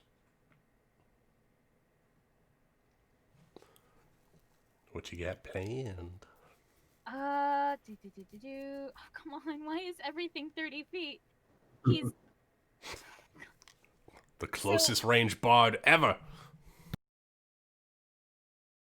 So what she's going to do is where he's charging, she's going to cast Wind Wall right, I would say about 20 feet in front of him, so he'll run smack into it. Nice. Okay. Wind wall cutting off Brutalitops from this guy from charging in. Perfect. And is she behind a sand dune? Yeah, you're still behind a sand dune. Okay, so she will lie prone then. Okay, beautiful. Full cover for you. Anything else, Panola? Before she does, she will give inspiration to Farah. If she can.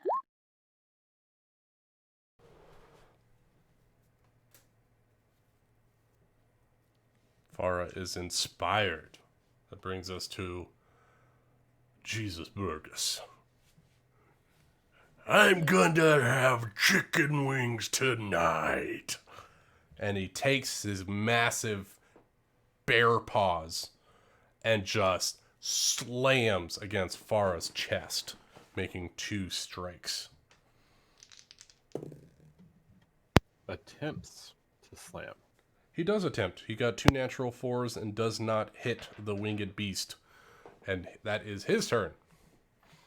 That's our winged beast.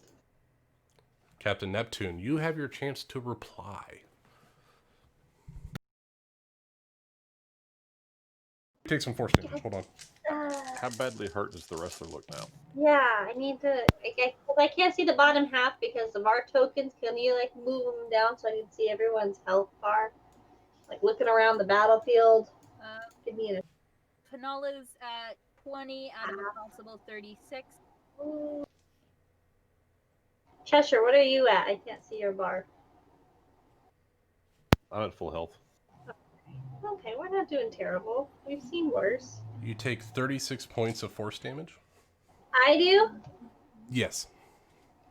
Cool. Now I'm looking really bad, guys. That just was like, whew, split decision. And it's literally impossible for me to get out of this black hole. If you couldn't do it on a 20, I can't even get 20. 19 is the highest. If you got a natural 20, I'd allow you to break free. But you're still in the void in difficult terrain. 20. Yeah. I mean, to play devil's advocate, and I'm sorry if it seems like I'm a coward right now, but I mean, there really isn't that much like worth on anyone's like person. No, that's what I'm thinking. Like we're all new. None of us have anything. Yeah. You have the devil fruit though. That's a little valuable. Well, no one knows. No one knows that. You know, not yet. And she could just go ahead and eat it right now. Not if she eats it. Yeah. Yeah. I know, cause I just got leather. I literally just bought some freaking armor. I just bought it like last session. But I mean, is it worth enough for them? Because that doesn't really seem valuable. Sorry, I'm really sorry. I'm sorry. Sorry. No, you're good. What No, does you're the good. You're captain good. do? Captain T is so prideful. It's hard. It's hard to make these decisions. You can try to challenge him. He never saw the note because it got sucked up into the black hole. Right? That's true. Correct. Now that you've taken like all of my hit points, you allow me to challenge him. You could have challenged him from the beginning. I should have, and I should have done that. I thought about it, but I was like, no, I don't want to be that I person. thought that was your trying to do thing. all the fight. Yeah, because T's record on challenging people is so good. I don't think she's won a lot. Yeah. I mean, Obviously, T's fighting is not on par with her. Apparently she was just really Her fighting with bite, like her the bottom bark of the is barrel. bark is worse than her bite. Oh yeah, she's got a really good bark. Fuck. God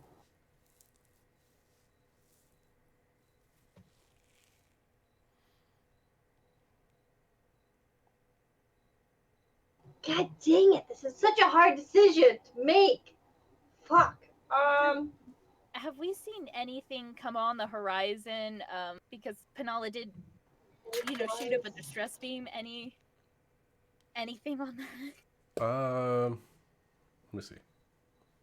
Anything And in 12 I mean, What- it's Yeah. been less what did than he 30 score, seconds since dude? that happened. Yeah. Even What if did even these four if dudes look like? even if Rookie flew flat out, it would still take her at least 3 or 4 more rounds to get to you. Well, fuck. That's. Um, Oh no. these guys, like, we've barely done any damage to any of them, right? The wrestler dude is getting pinged up pretty good. But you haven't touched anybody else. Yeah, we haven't touched it, and we're like getting obliterated because that stupid black hole. Ugh. Okay. Captain T is going to look to the other captain, with Captain I'd Blackbeard. just like to know the specs on the black hole, considering that Fireball has a range of 150 feet. Like I that said, you black can hole you can apparently has blame a Mercer range for of, this like, one. 500 feet. Wait, what? I said blame Mercer for this one. For what? The black hole. For the black hole. Ah. I mean, Nick just assumed it was from the character. Well, it is. It is from the character. But it's an official spell, so.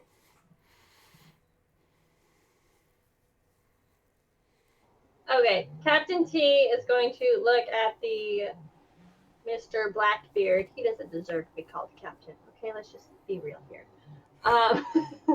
And she's gonna look to her people she's in charge of, and she's going to look to him and be like, "We already told you we don't have much on us, but you're more than welcome to search, as long as you spare our lives." She'll put her hand out to make a shake. All right, roll me a Try to make a persuasion deal. check.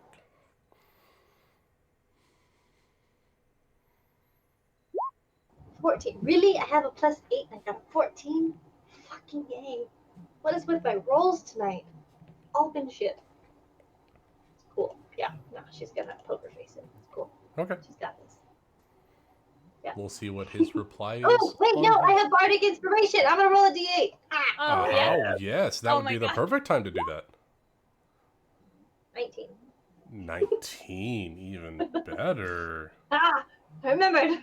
All right. That is very enticing when it comes to his turn. Farah, you've heard your captain's pleas. What do you do? I mean, I'm gonna just keep on beating on this dude. No, kill him dead. Like, I'm all up for that. We haven't made a deal yet. So I will go ahead and hit him. 10 And misses. I'm gonna go. I just got the die, but I'm gonna go ahead and roll my Bardic Inspiration at hit. Go for it. Well, I'll wait. Hold on. No, I'll do it. I mean, my Bardic Inspiration is freely 13. given, so. Yeah. 13 does not hit. One more time. That does not hit. And then You have a hasted attack you can do. Oh, that's right. God. It's not Now I will once again hitting very far use, tonight. Yeah. Now I'll use Flurry of Blows again to do 2 unarmed Two strikes. talon strikes. Go for it. Oh my god. The captain Oh has my said, God. I give up, and you just can't seem to find the will to hit this boasting wrestler. Is there anything else Farah want to do?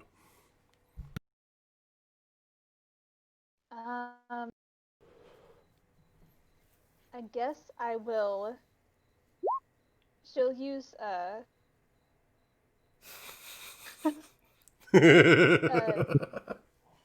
she's gonna use her she's gonna fly away from this guy. She's not gonna use full speed, so she'll just go like away from Okay, yeah, you back away.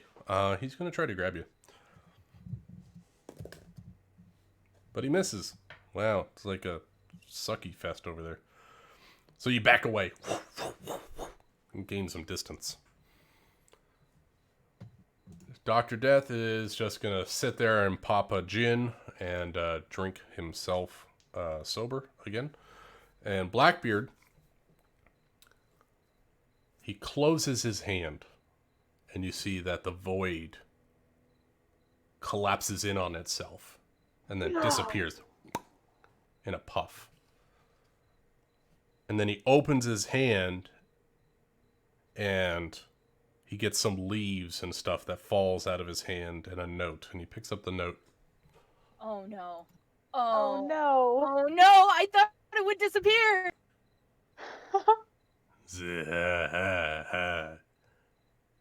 You're Pinola the Leech. Captain, I think that we are going to have to renegotiate based on this new evidence. Please, join me on the beach, and we will discuss the the transfer of one Penala the Leech to my crew. And I'll let you keep your puny trinkets. Well, I hate to offend in any way, but I am quite a stickler on deals, and that was not the original agreement we made. Penala's life is not one for trade. She stays with us. Can Penala yell across the Penala beach? has got a great yelling voice. Go for it. Hey, Captain, let's just hear him out for a minute. We just need a minute. Got it? A minute. But, I mean, I'm not opposed to arranging terms on a deal, so what is it that you had to propose? His crew begins walking closer to you all. Well, it seems that your companion is worth far more than anything that you all carry. And considering her reputation, I think that she would be a valuable asset to our budding crew. So, I will let you all live if you let me have the leech.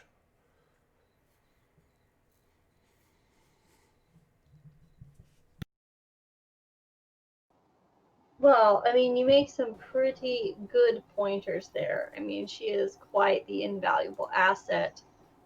But if we're being honest, I mean, she's worth more than all the trinkets we have combined.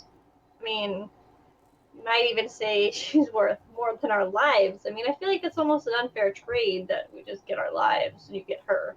Feels like we're getting a little screwed over on that deal. I mean, maybe there's some sort of exchange we could do gold-wise, perhaps? Do you have 10,000 gold pieces, as well as what we might future gain from having her a part of our crew? Let's call it, well, with her reputation, 50,000 gold pieces? 50,000 gold pieces, bitch, I'm worth more than that. Sorry. The poster says you're only worth 5, and I know you just got an increase, so we could see it go up from there.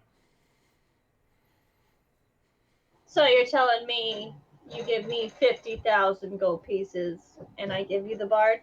No, I say you pay me 50,000 gold pieces, or we take the bard. Really like the way this negotiation is going. How long is this negotiation going for? How long I'm is it- talking as long as I can. It's been about 30 seconds. Who all from the ship is coming? Rookie, like, she's there. I mean, She's if Rookie there. like sounds the alarm, everyone would be coming. All right. I will say that I'm They will show up momentarily. So, Well, Captain, what is your deal? I don't think that you've offered anything good at this point. okay, so real quick, has it been like a round of turns? Like, can I use my bonus action to use second wind? Oh yeah, for sure. I'm gonna hurry and do that. We're at like 30 seconds to a minute at this point. Okay. I just want to make sure I got that in before I forget. So I got six hit points. That's super helpful. All the way up to 20 now, guys. Feeling better already. Okay. If it's been a minute, then Ulysses has dropped concentration on haste, and you guys have to stand still for a minute. I wasn't planning on running anywhere. Or just Can just Penala you cast? just have to stay, can't move or take actions until after your next. Very lethargic. There's a wave of like lethargy for like 6 seconds. Can Penala cast Healing Word at the first level on herself? For like. I'll allow it. Okay, thank you. I'm sorry. I'm really sorry. Sorry. Oh, God. Sorry, Charles was in the dog crate and he didn't want to come out. Charles, Why would he? sorry. I know, it's like a house. It's really cool. Anyways, sorry.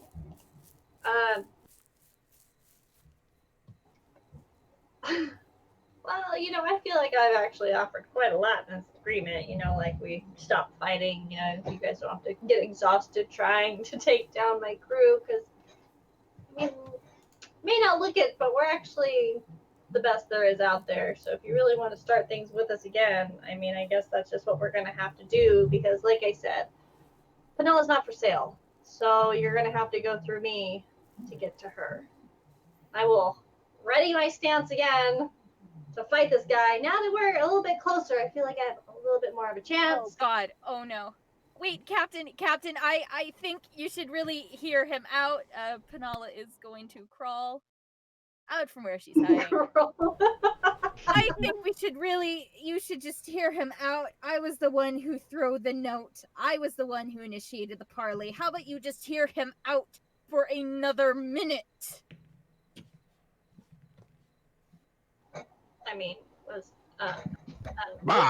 Maybe the captain could offer a counterpoint. Maybe they take Cheshire. Who is mind, this I don't see Cheshire? where- that I you're don't talking see where about? Cheshire I is. don't I'm see sorry. any Cheshire. Cheshire's gone. You could take Puffin here.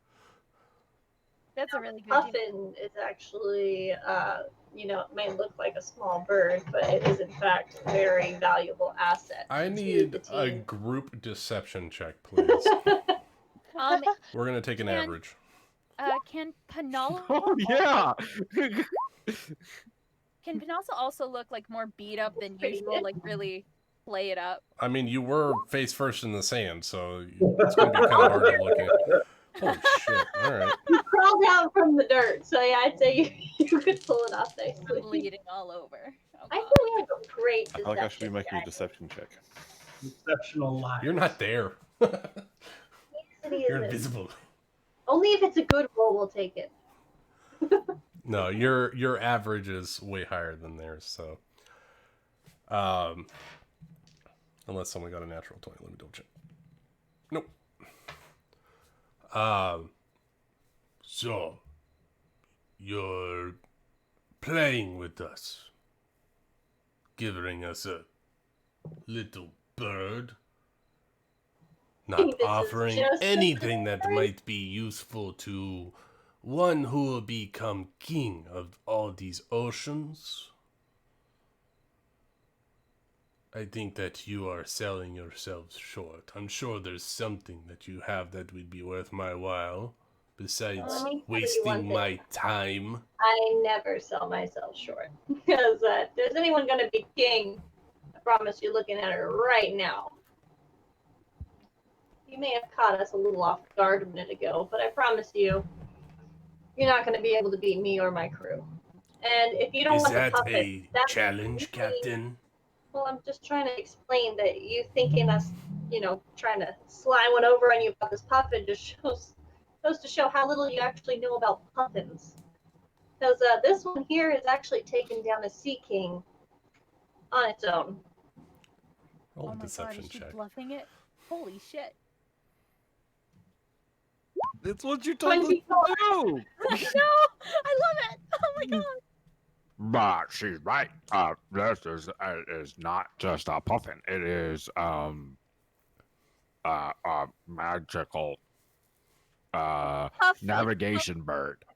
It's Puff the Magic Puffin. Have you not heard the tales of the destroyer of sea kings? It's a nursery rhyme told across the ocean. Puff the Magic Puffin lives by Did you go to college? I did, yes. And I'm if he talking opens to him. up his beak, he will No, destroy I did a not go gangrene. to any college. But I will take your bird. And Captain, you seem to be quite full of yourself. And if you would like, you can challenge me to a one-on-one duel.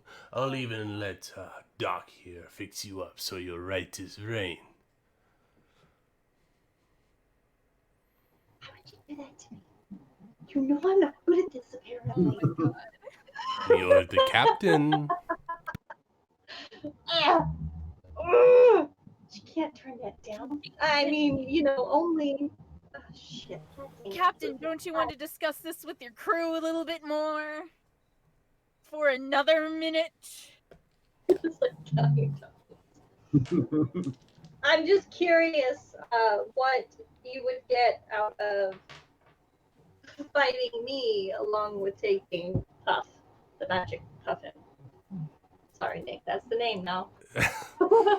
Well, if I defeat you, then your crew has to surrender or be decimated. If you defeat me, what are your terms for you possibly defeating me? I'll leave that up to your imagination.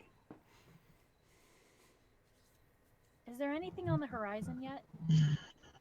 Well, You see some shapes coming, but you also see that their expert sniper with a watchful eye is also scouting around and has seen things come can on I the do an horizon. insight check? Sorry.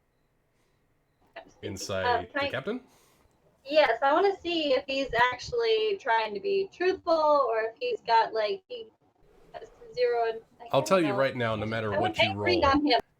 whatever you roll, he's being flat out honest. He has no reason to lie to you.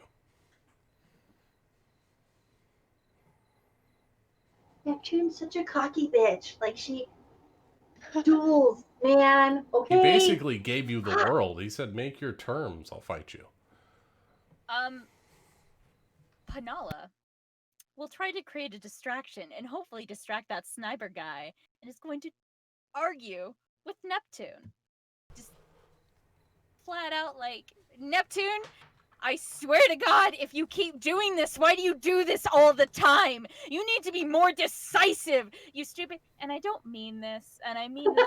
I just as Rachel. But stop being a fucking coward and pick something, you stupid sea captain. How could you keep doing this, endangering the lives? Is everyone looking at me? I just Do I have the attention?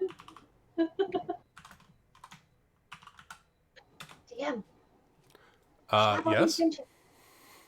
Does she have the attention? And she's going to also cast I don't know, just to make it more minor illusion, kind of like the whole Super Saiyan thing energy, Tell me, right? how do you cast this spell in front of a pirate crew that nearly just decimated all of you? So I mean, I wouldn't go that far, DM. Okay, everyone else does pretty decent health. So she has No. she has somatics. So she'll try to disguise it as just angry gesturing at people. So that way, again, like the Super Saiyan thing and like the energy around her, so that way it's more like, look at me, look at me, look at me. Okay. I'm powering up. I'll give him disadvantage on his insight to see if he is drawn to you or not.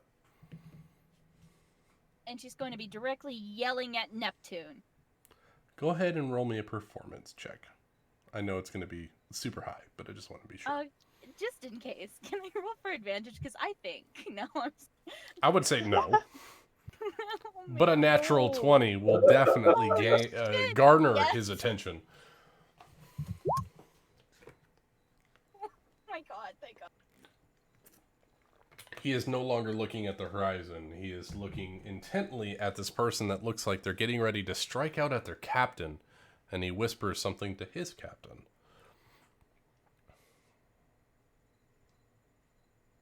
I mean, how stupid do you have to be to just keep endangering the crew like that? You know you shouldn't talk. You know you shouldn't believe any idea. How thick-skulled do you have to be? Is your brain the size of a peanut? I think you've got a point here. Peanuts. No, Blackbeard says, "Are you gonna let a member of your crew talk to you that way, Captain T?" She actually has a pretty valid point here, Blackbeard. I hate to say it in all of this, but I am willing to negotiate some terms with you on a duel. Are you This is pure anger right now. This is so. I'm actually angry. So here's the duel, or here's the deal I've got for you. We have our Puff the Magic Puffin over here, and I would like for you to challenge the captain of this crew. She's gonna kind of bow her head, like acting like it's her, but knowing full well it's Ascari. Oh god. Ascari's a badass. She took her down in one hit. Ascari might be able to one-on-one Blackbeard. I don't know. I have no quarrels with this, but if you interfere, I'm afraid that you will all be seeing the void. I have zero intentions of interfering, but you must allow me to get prepared. I thought that I was facing your captain, T. I didn't think he'd read between the lines. I said the captain. Period. Captain of the crew. The captain Okay. does not bow when they speak of I didn't someone else. bow. I tilted in cameras. Okay, they're helpful sometimes. It's like a nod of the head, He's captain. been on the Grand Line long enough to know that you're trying to be full of shit. You can recognize when the character's breaking the fourth wall. Exactly. Fine, bring your captain. I will take everything and your ship. I'm sure it's better than my raft. I won't say no to that. Yeah, well, let us go and gather. I do believe they're coming, so you can stay right where you are. Oh god. Fucking damn it. Why did you have to do this, Captain T? I can't. Why does this always. And the rest of the crew is now heading up behind, and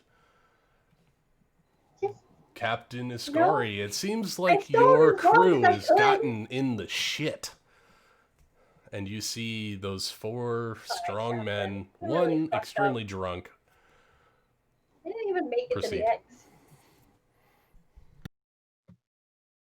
Neptune's gonna stride over to Ascari. They hurt me, Captain. It was so mean. No, I regret to inform you that things did not go very well on my first outing in charge, and I just wanted to apologize for things that have happened and things that are coming to happen. You may be able to negotiate terms better than I could, but he basically tried to challenge me to a duel, and knowing you're stronger than I am, I asked if he'd be willing to duel with the captain instead of me, because I mean, let's face it, you kind of took me down in one hit, so you're obviously like way stronger than I am. But we didn't even make it to the X Why captain does he want to fight? because he wanted to try and take Penala, and I refused, and so he gave me an option to duel or to die, and like he tried to steal Penala from us, and I couldn't allow that. So I did everything in my power to keep that from happening. And I knew I couldn't take him one-on-one because we That's got totally pretty what happened. fucked up. He ambushed us. He ambushed us. Like, there were no stupid decisions on anyone's part. They just ambushed us. Yeah. I can see why you're so fond of Penala, though. She really, in this one outing, she really showed her colors, and she was pretty magnificent out there. But it just didn't. These guys don't really like to negotiate at all, unless it's in a like death. Talks a lot. She does, but it was a beautiful, beautiful thing to see. It just didn't turn out in our favor because these guys they just wanted to rob us blind, and we thought, you know what, we're not going to take this. We don't need to be talked to like this. We agreed Erling, to fight after them. our ship's repairs, how much gold do we have? Probably not the same amount that they're looking for that will satisfy their tastes. Do we have any items we can give up? I have my wizard hat.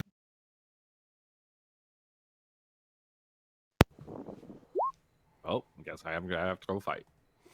I guess I'm gonna have to go fight. I have a wizard hat. Forex has a magic sword. I mean, you guys got some shit. Devil I fruits. do have some you got things, magic like- loots, magic swords. Hold on, let me open because there's like 4 things I have on Rookie that she can't use. Who has the sea stone net? Who has the sea stone net? I thought Penala has that. No. It was with the side piece. Oh, We did- Blanche bought those. Doesn't Blanche have the nets? Isn't No, I Blanche don't. still preaching to the prostitutes in town? No. I thought we split them up between who was going to attack Erling. Oh, whatever. I'm messing with you. I'm sorry. So sorry. Oh, so it's missing a card, but is the deck of illusions worth anything? I'm sure it is. I'll tell you what. I'll let you guys think on it. Let you guys think on it. Debate. And then we'll pick up where the tension is at its highest next time we play. Oh, good.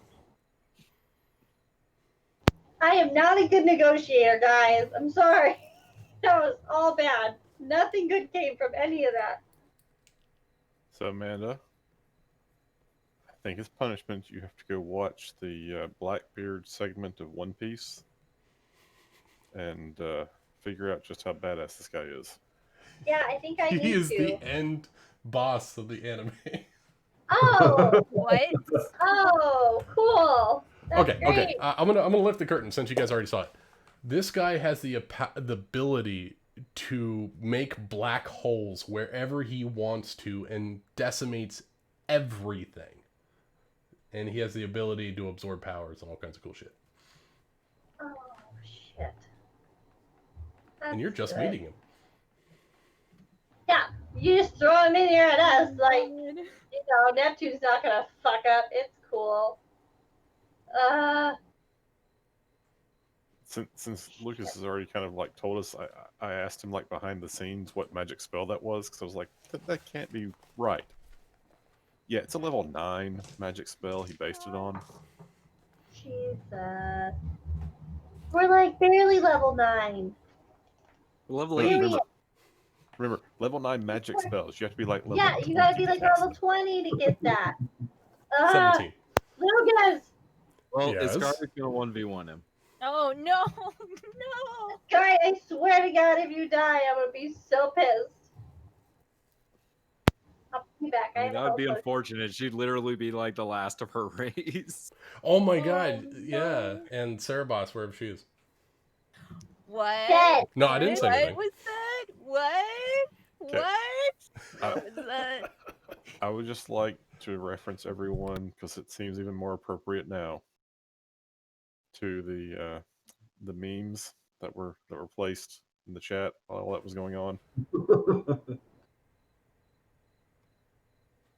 Well, yes, but actually no. Yes, I love everything. It's great.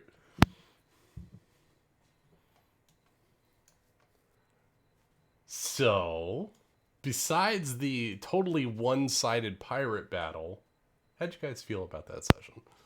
It wasn't totally one-sided. We almost had the wrestler. Yeah. You did almost have the wrestler. Sterling's backstory was amazing.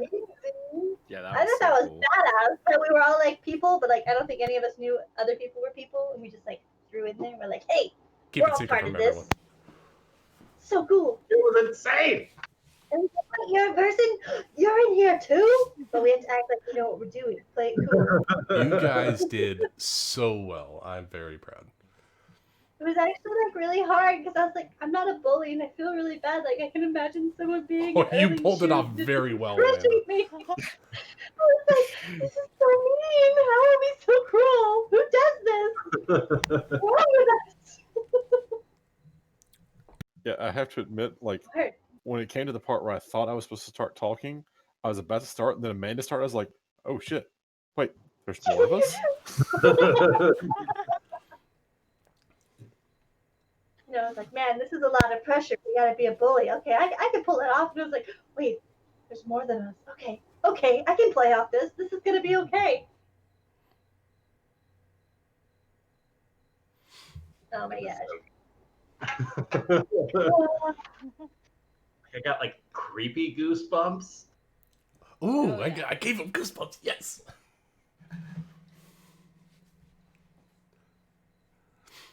Intense. I'm gonna try to start working that more stuff in. That was actually really fun to do with everyone, That getting was everyone a lot involved. of, like, I thoroughly enjoyed that. Like, I like this part too, but it was really cool. It kind of gives us like so much more understanding on who Erling was. Yeah, I thought that was really cool. I like that we also kind of like talked about like in the session 0, like how things would work, and then like we tried it out right away. Like, yep, okay, so hey, put together your away team and go have fun. Exactly. Insanely difficult for me, but I enjoyed it thoroughly. I was Frickin' I was did that not in the park. prepared for you to use a Medrin like that. Man, you killed my mom. Well, I mean, the vision broke was- off right before, so we don't know.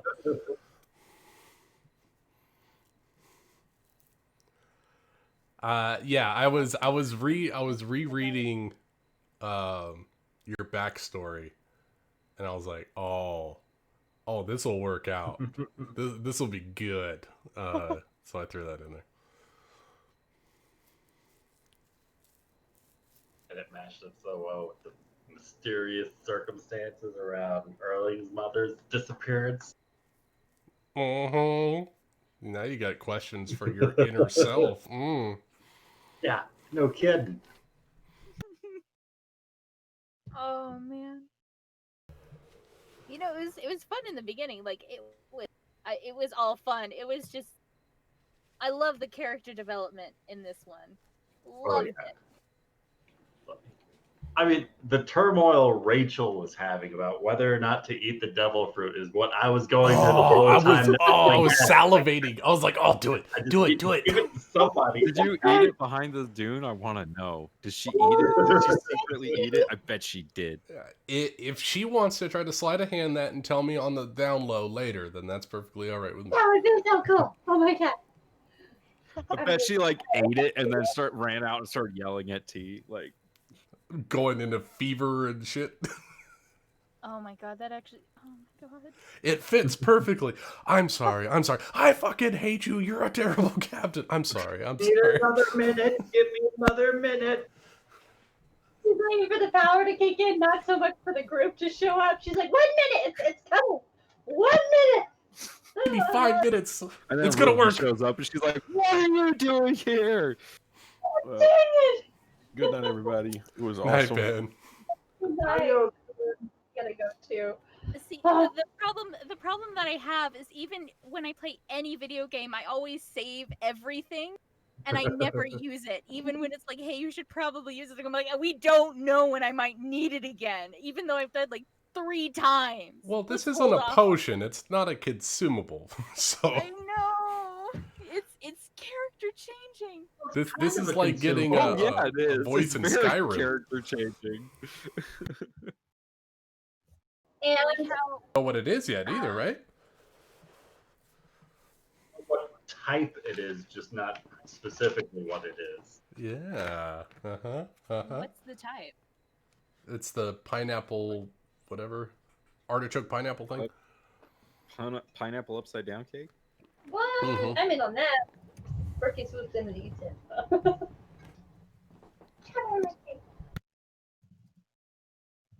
Paramecia variety. Uh-huh. Offers superhuman physical abilities and traits, altering features of the user's body or the people, objects, and environment around the user. So like Buggy the Clown was one of those. Luffy is one. Ooh, that could be fun. Right. All that. That'd be really fun. I You don't just know. can't swim anymore. I don't know. Did Panala like to swim?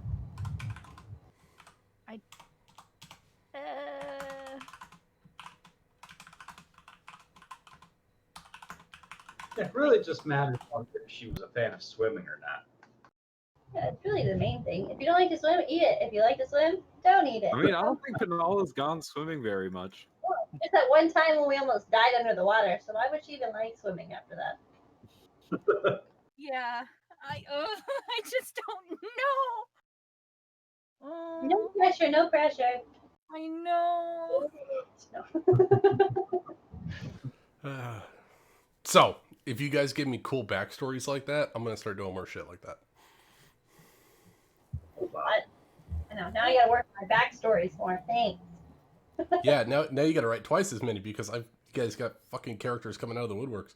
Oh fuck. I do want you guys to know I have a campaign planned in my head. Not like a campaign, but that Jack and the Beanstalk thing. I've really got it like planned out in a whole bunch of different ways of like maybe not just one session, but maybe like 2 or 3 possible sessions of different scenarios. I totally want to be a halfling or gnome. I think it'd be so fun. And it was just like the more I think about it, the more I go into it. So eventually, when I have time to sit on my computer and like just get a few maps, I just it's gonna happen one day. I'm just telling you guys that. So, So be prepared. excited. Jack and the Beanstalk. Or campaign in the Beanstalk. It'll be Careful, Amanda. That's what I did, and I wound up running pirates for a year. You did Star Wars first. Yeah, but what was it? Star Wars or was it this one that I was giving Ryan a break because he was taking his bar? It was Star Wars. Was it? Oh my god, has it been that long? Shit. Yeah, you've been DMing straight through. You did Star Wars and then you did this. You haven't taken a Shit. break. I took what, a month and a half to write this one. I think. Dang. How do you do it? How do you just keep going?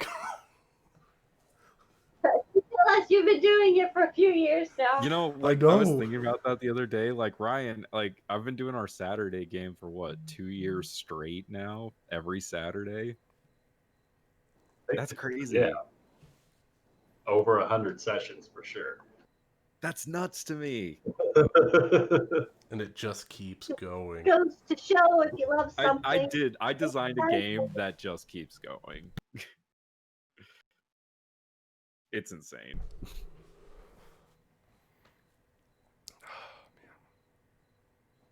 Such a cool game. I love this game.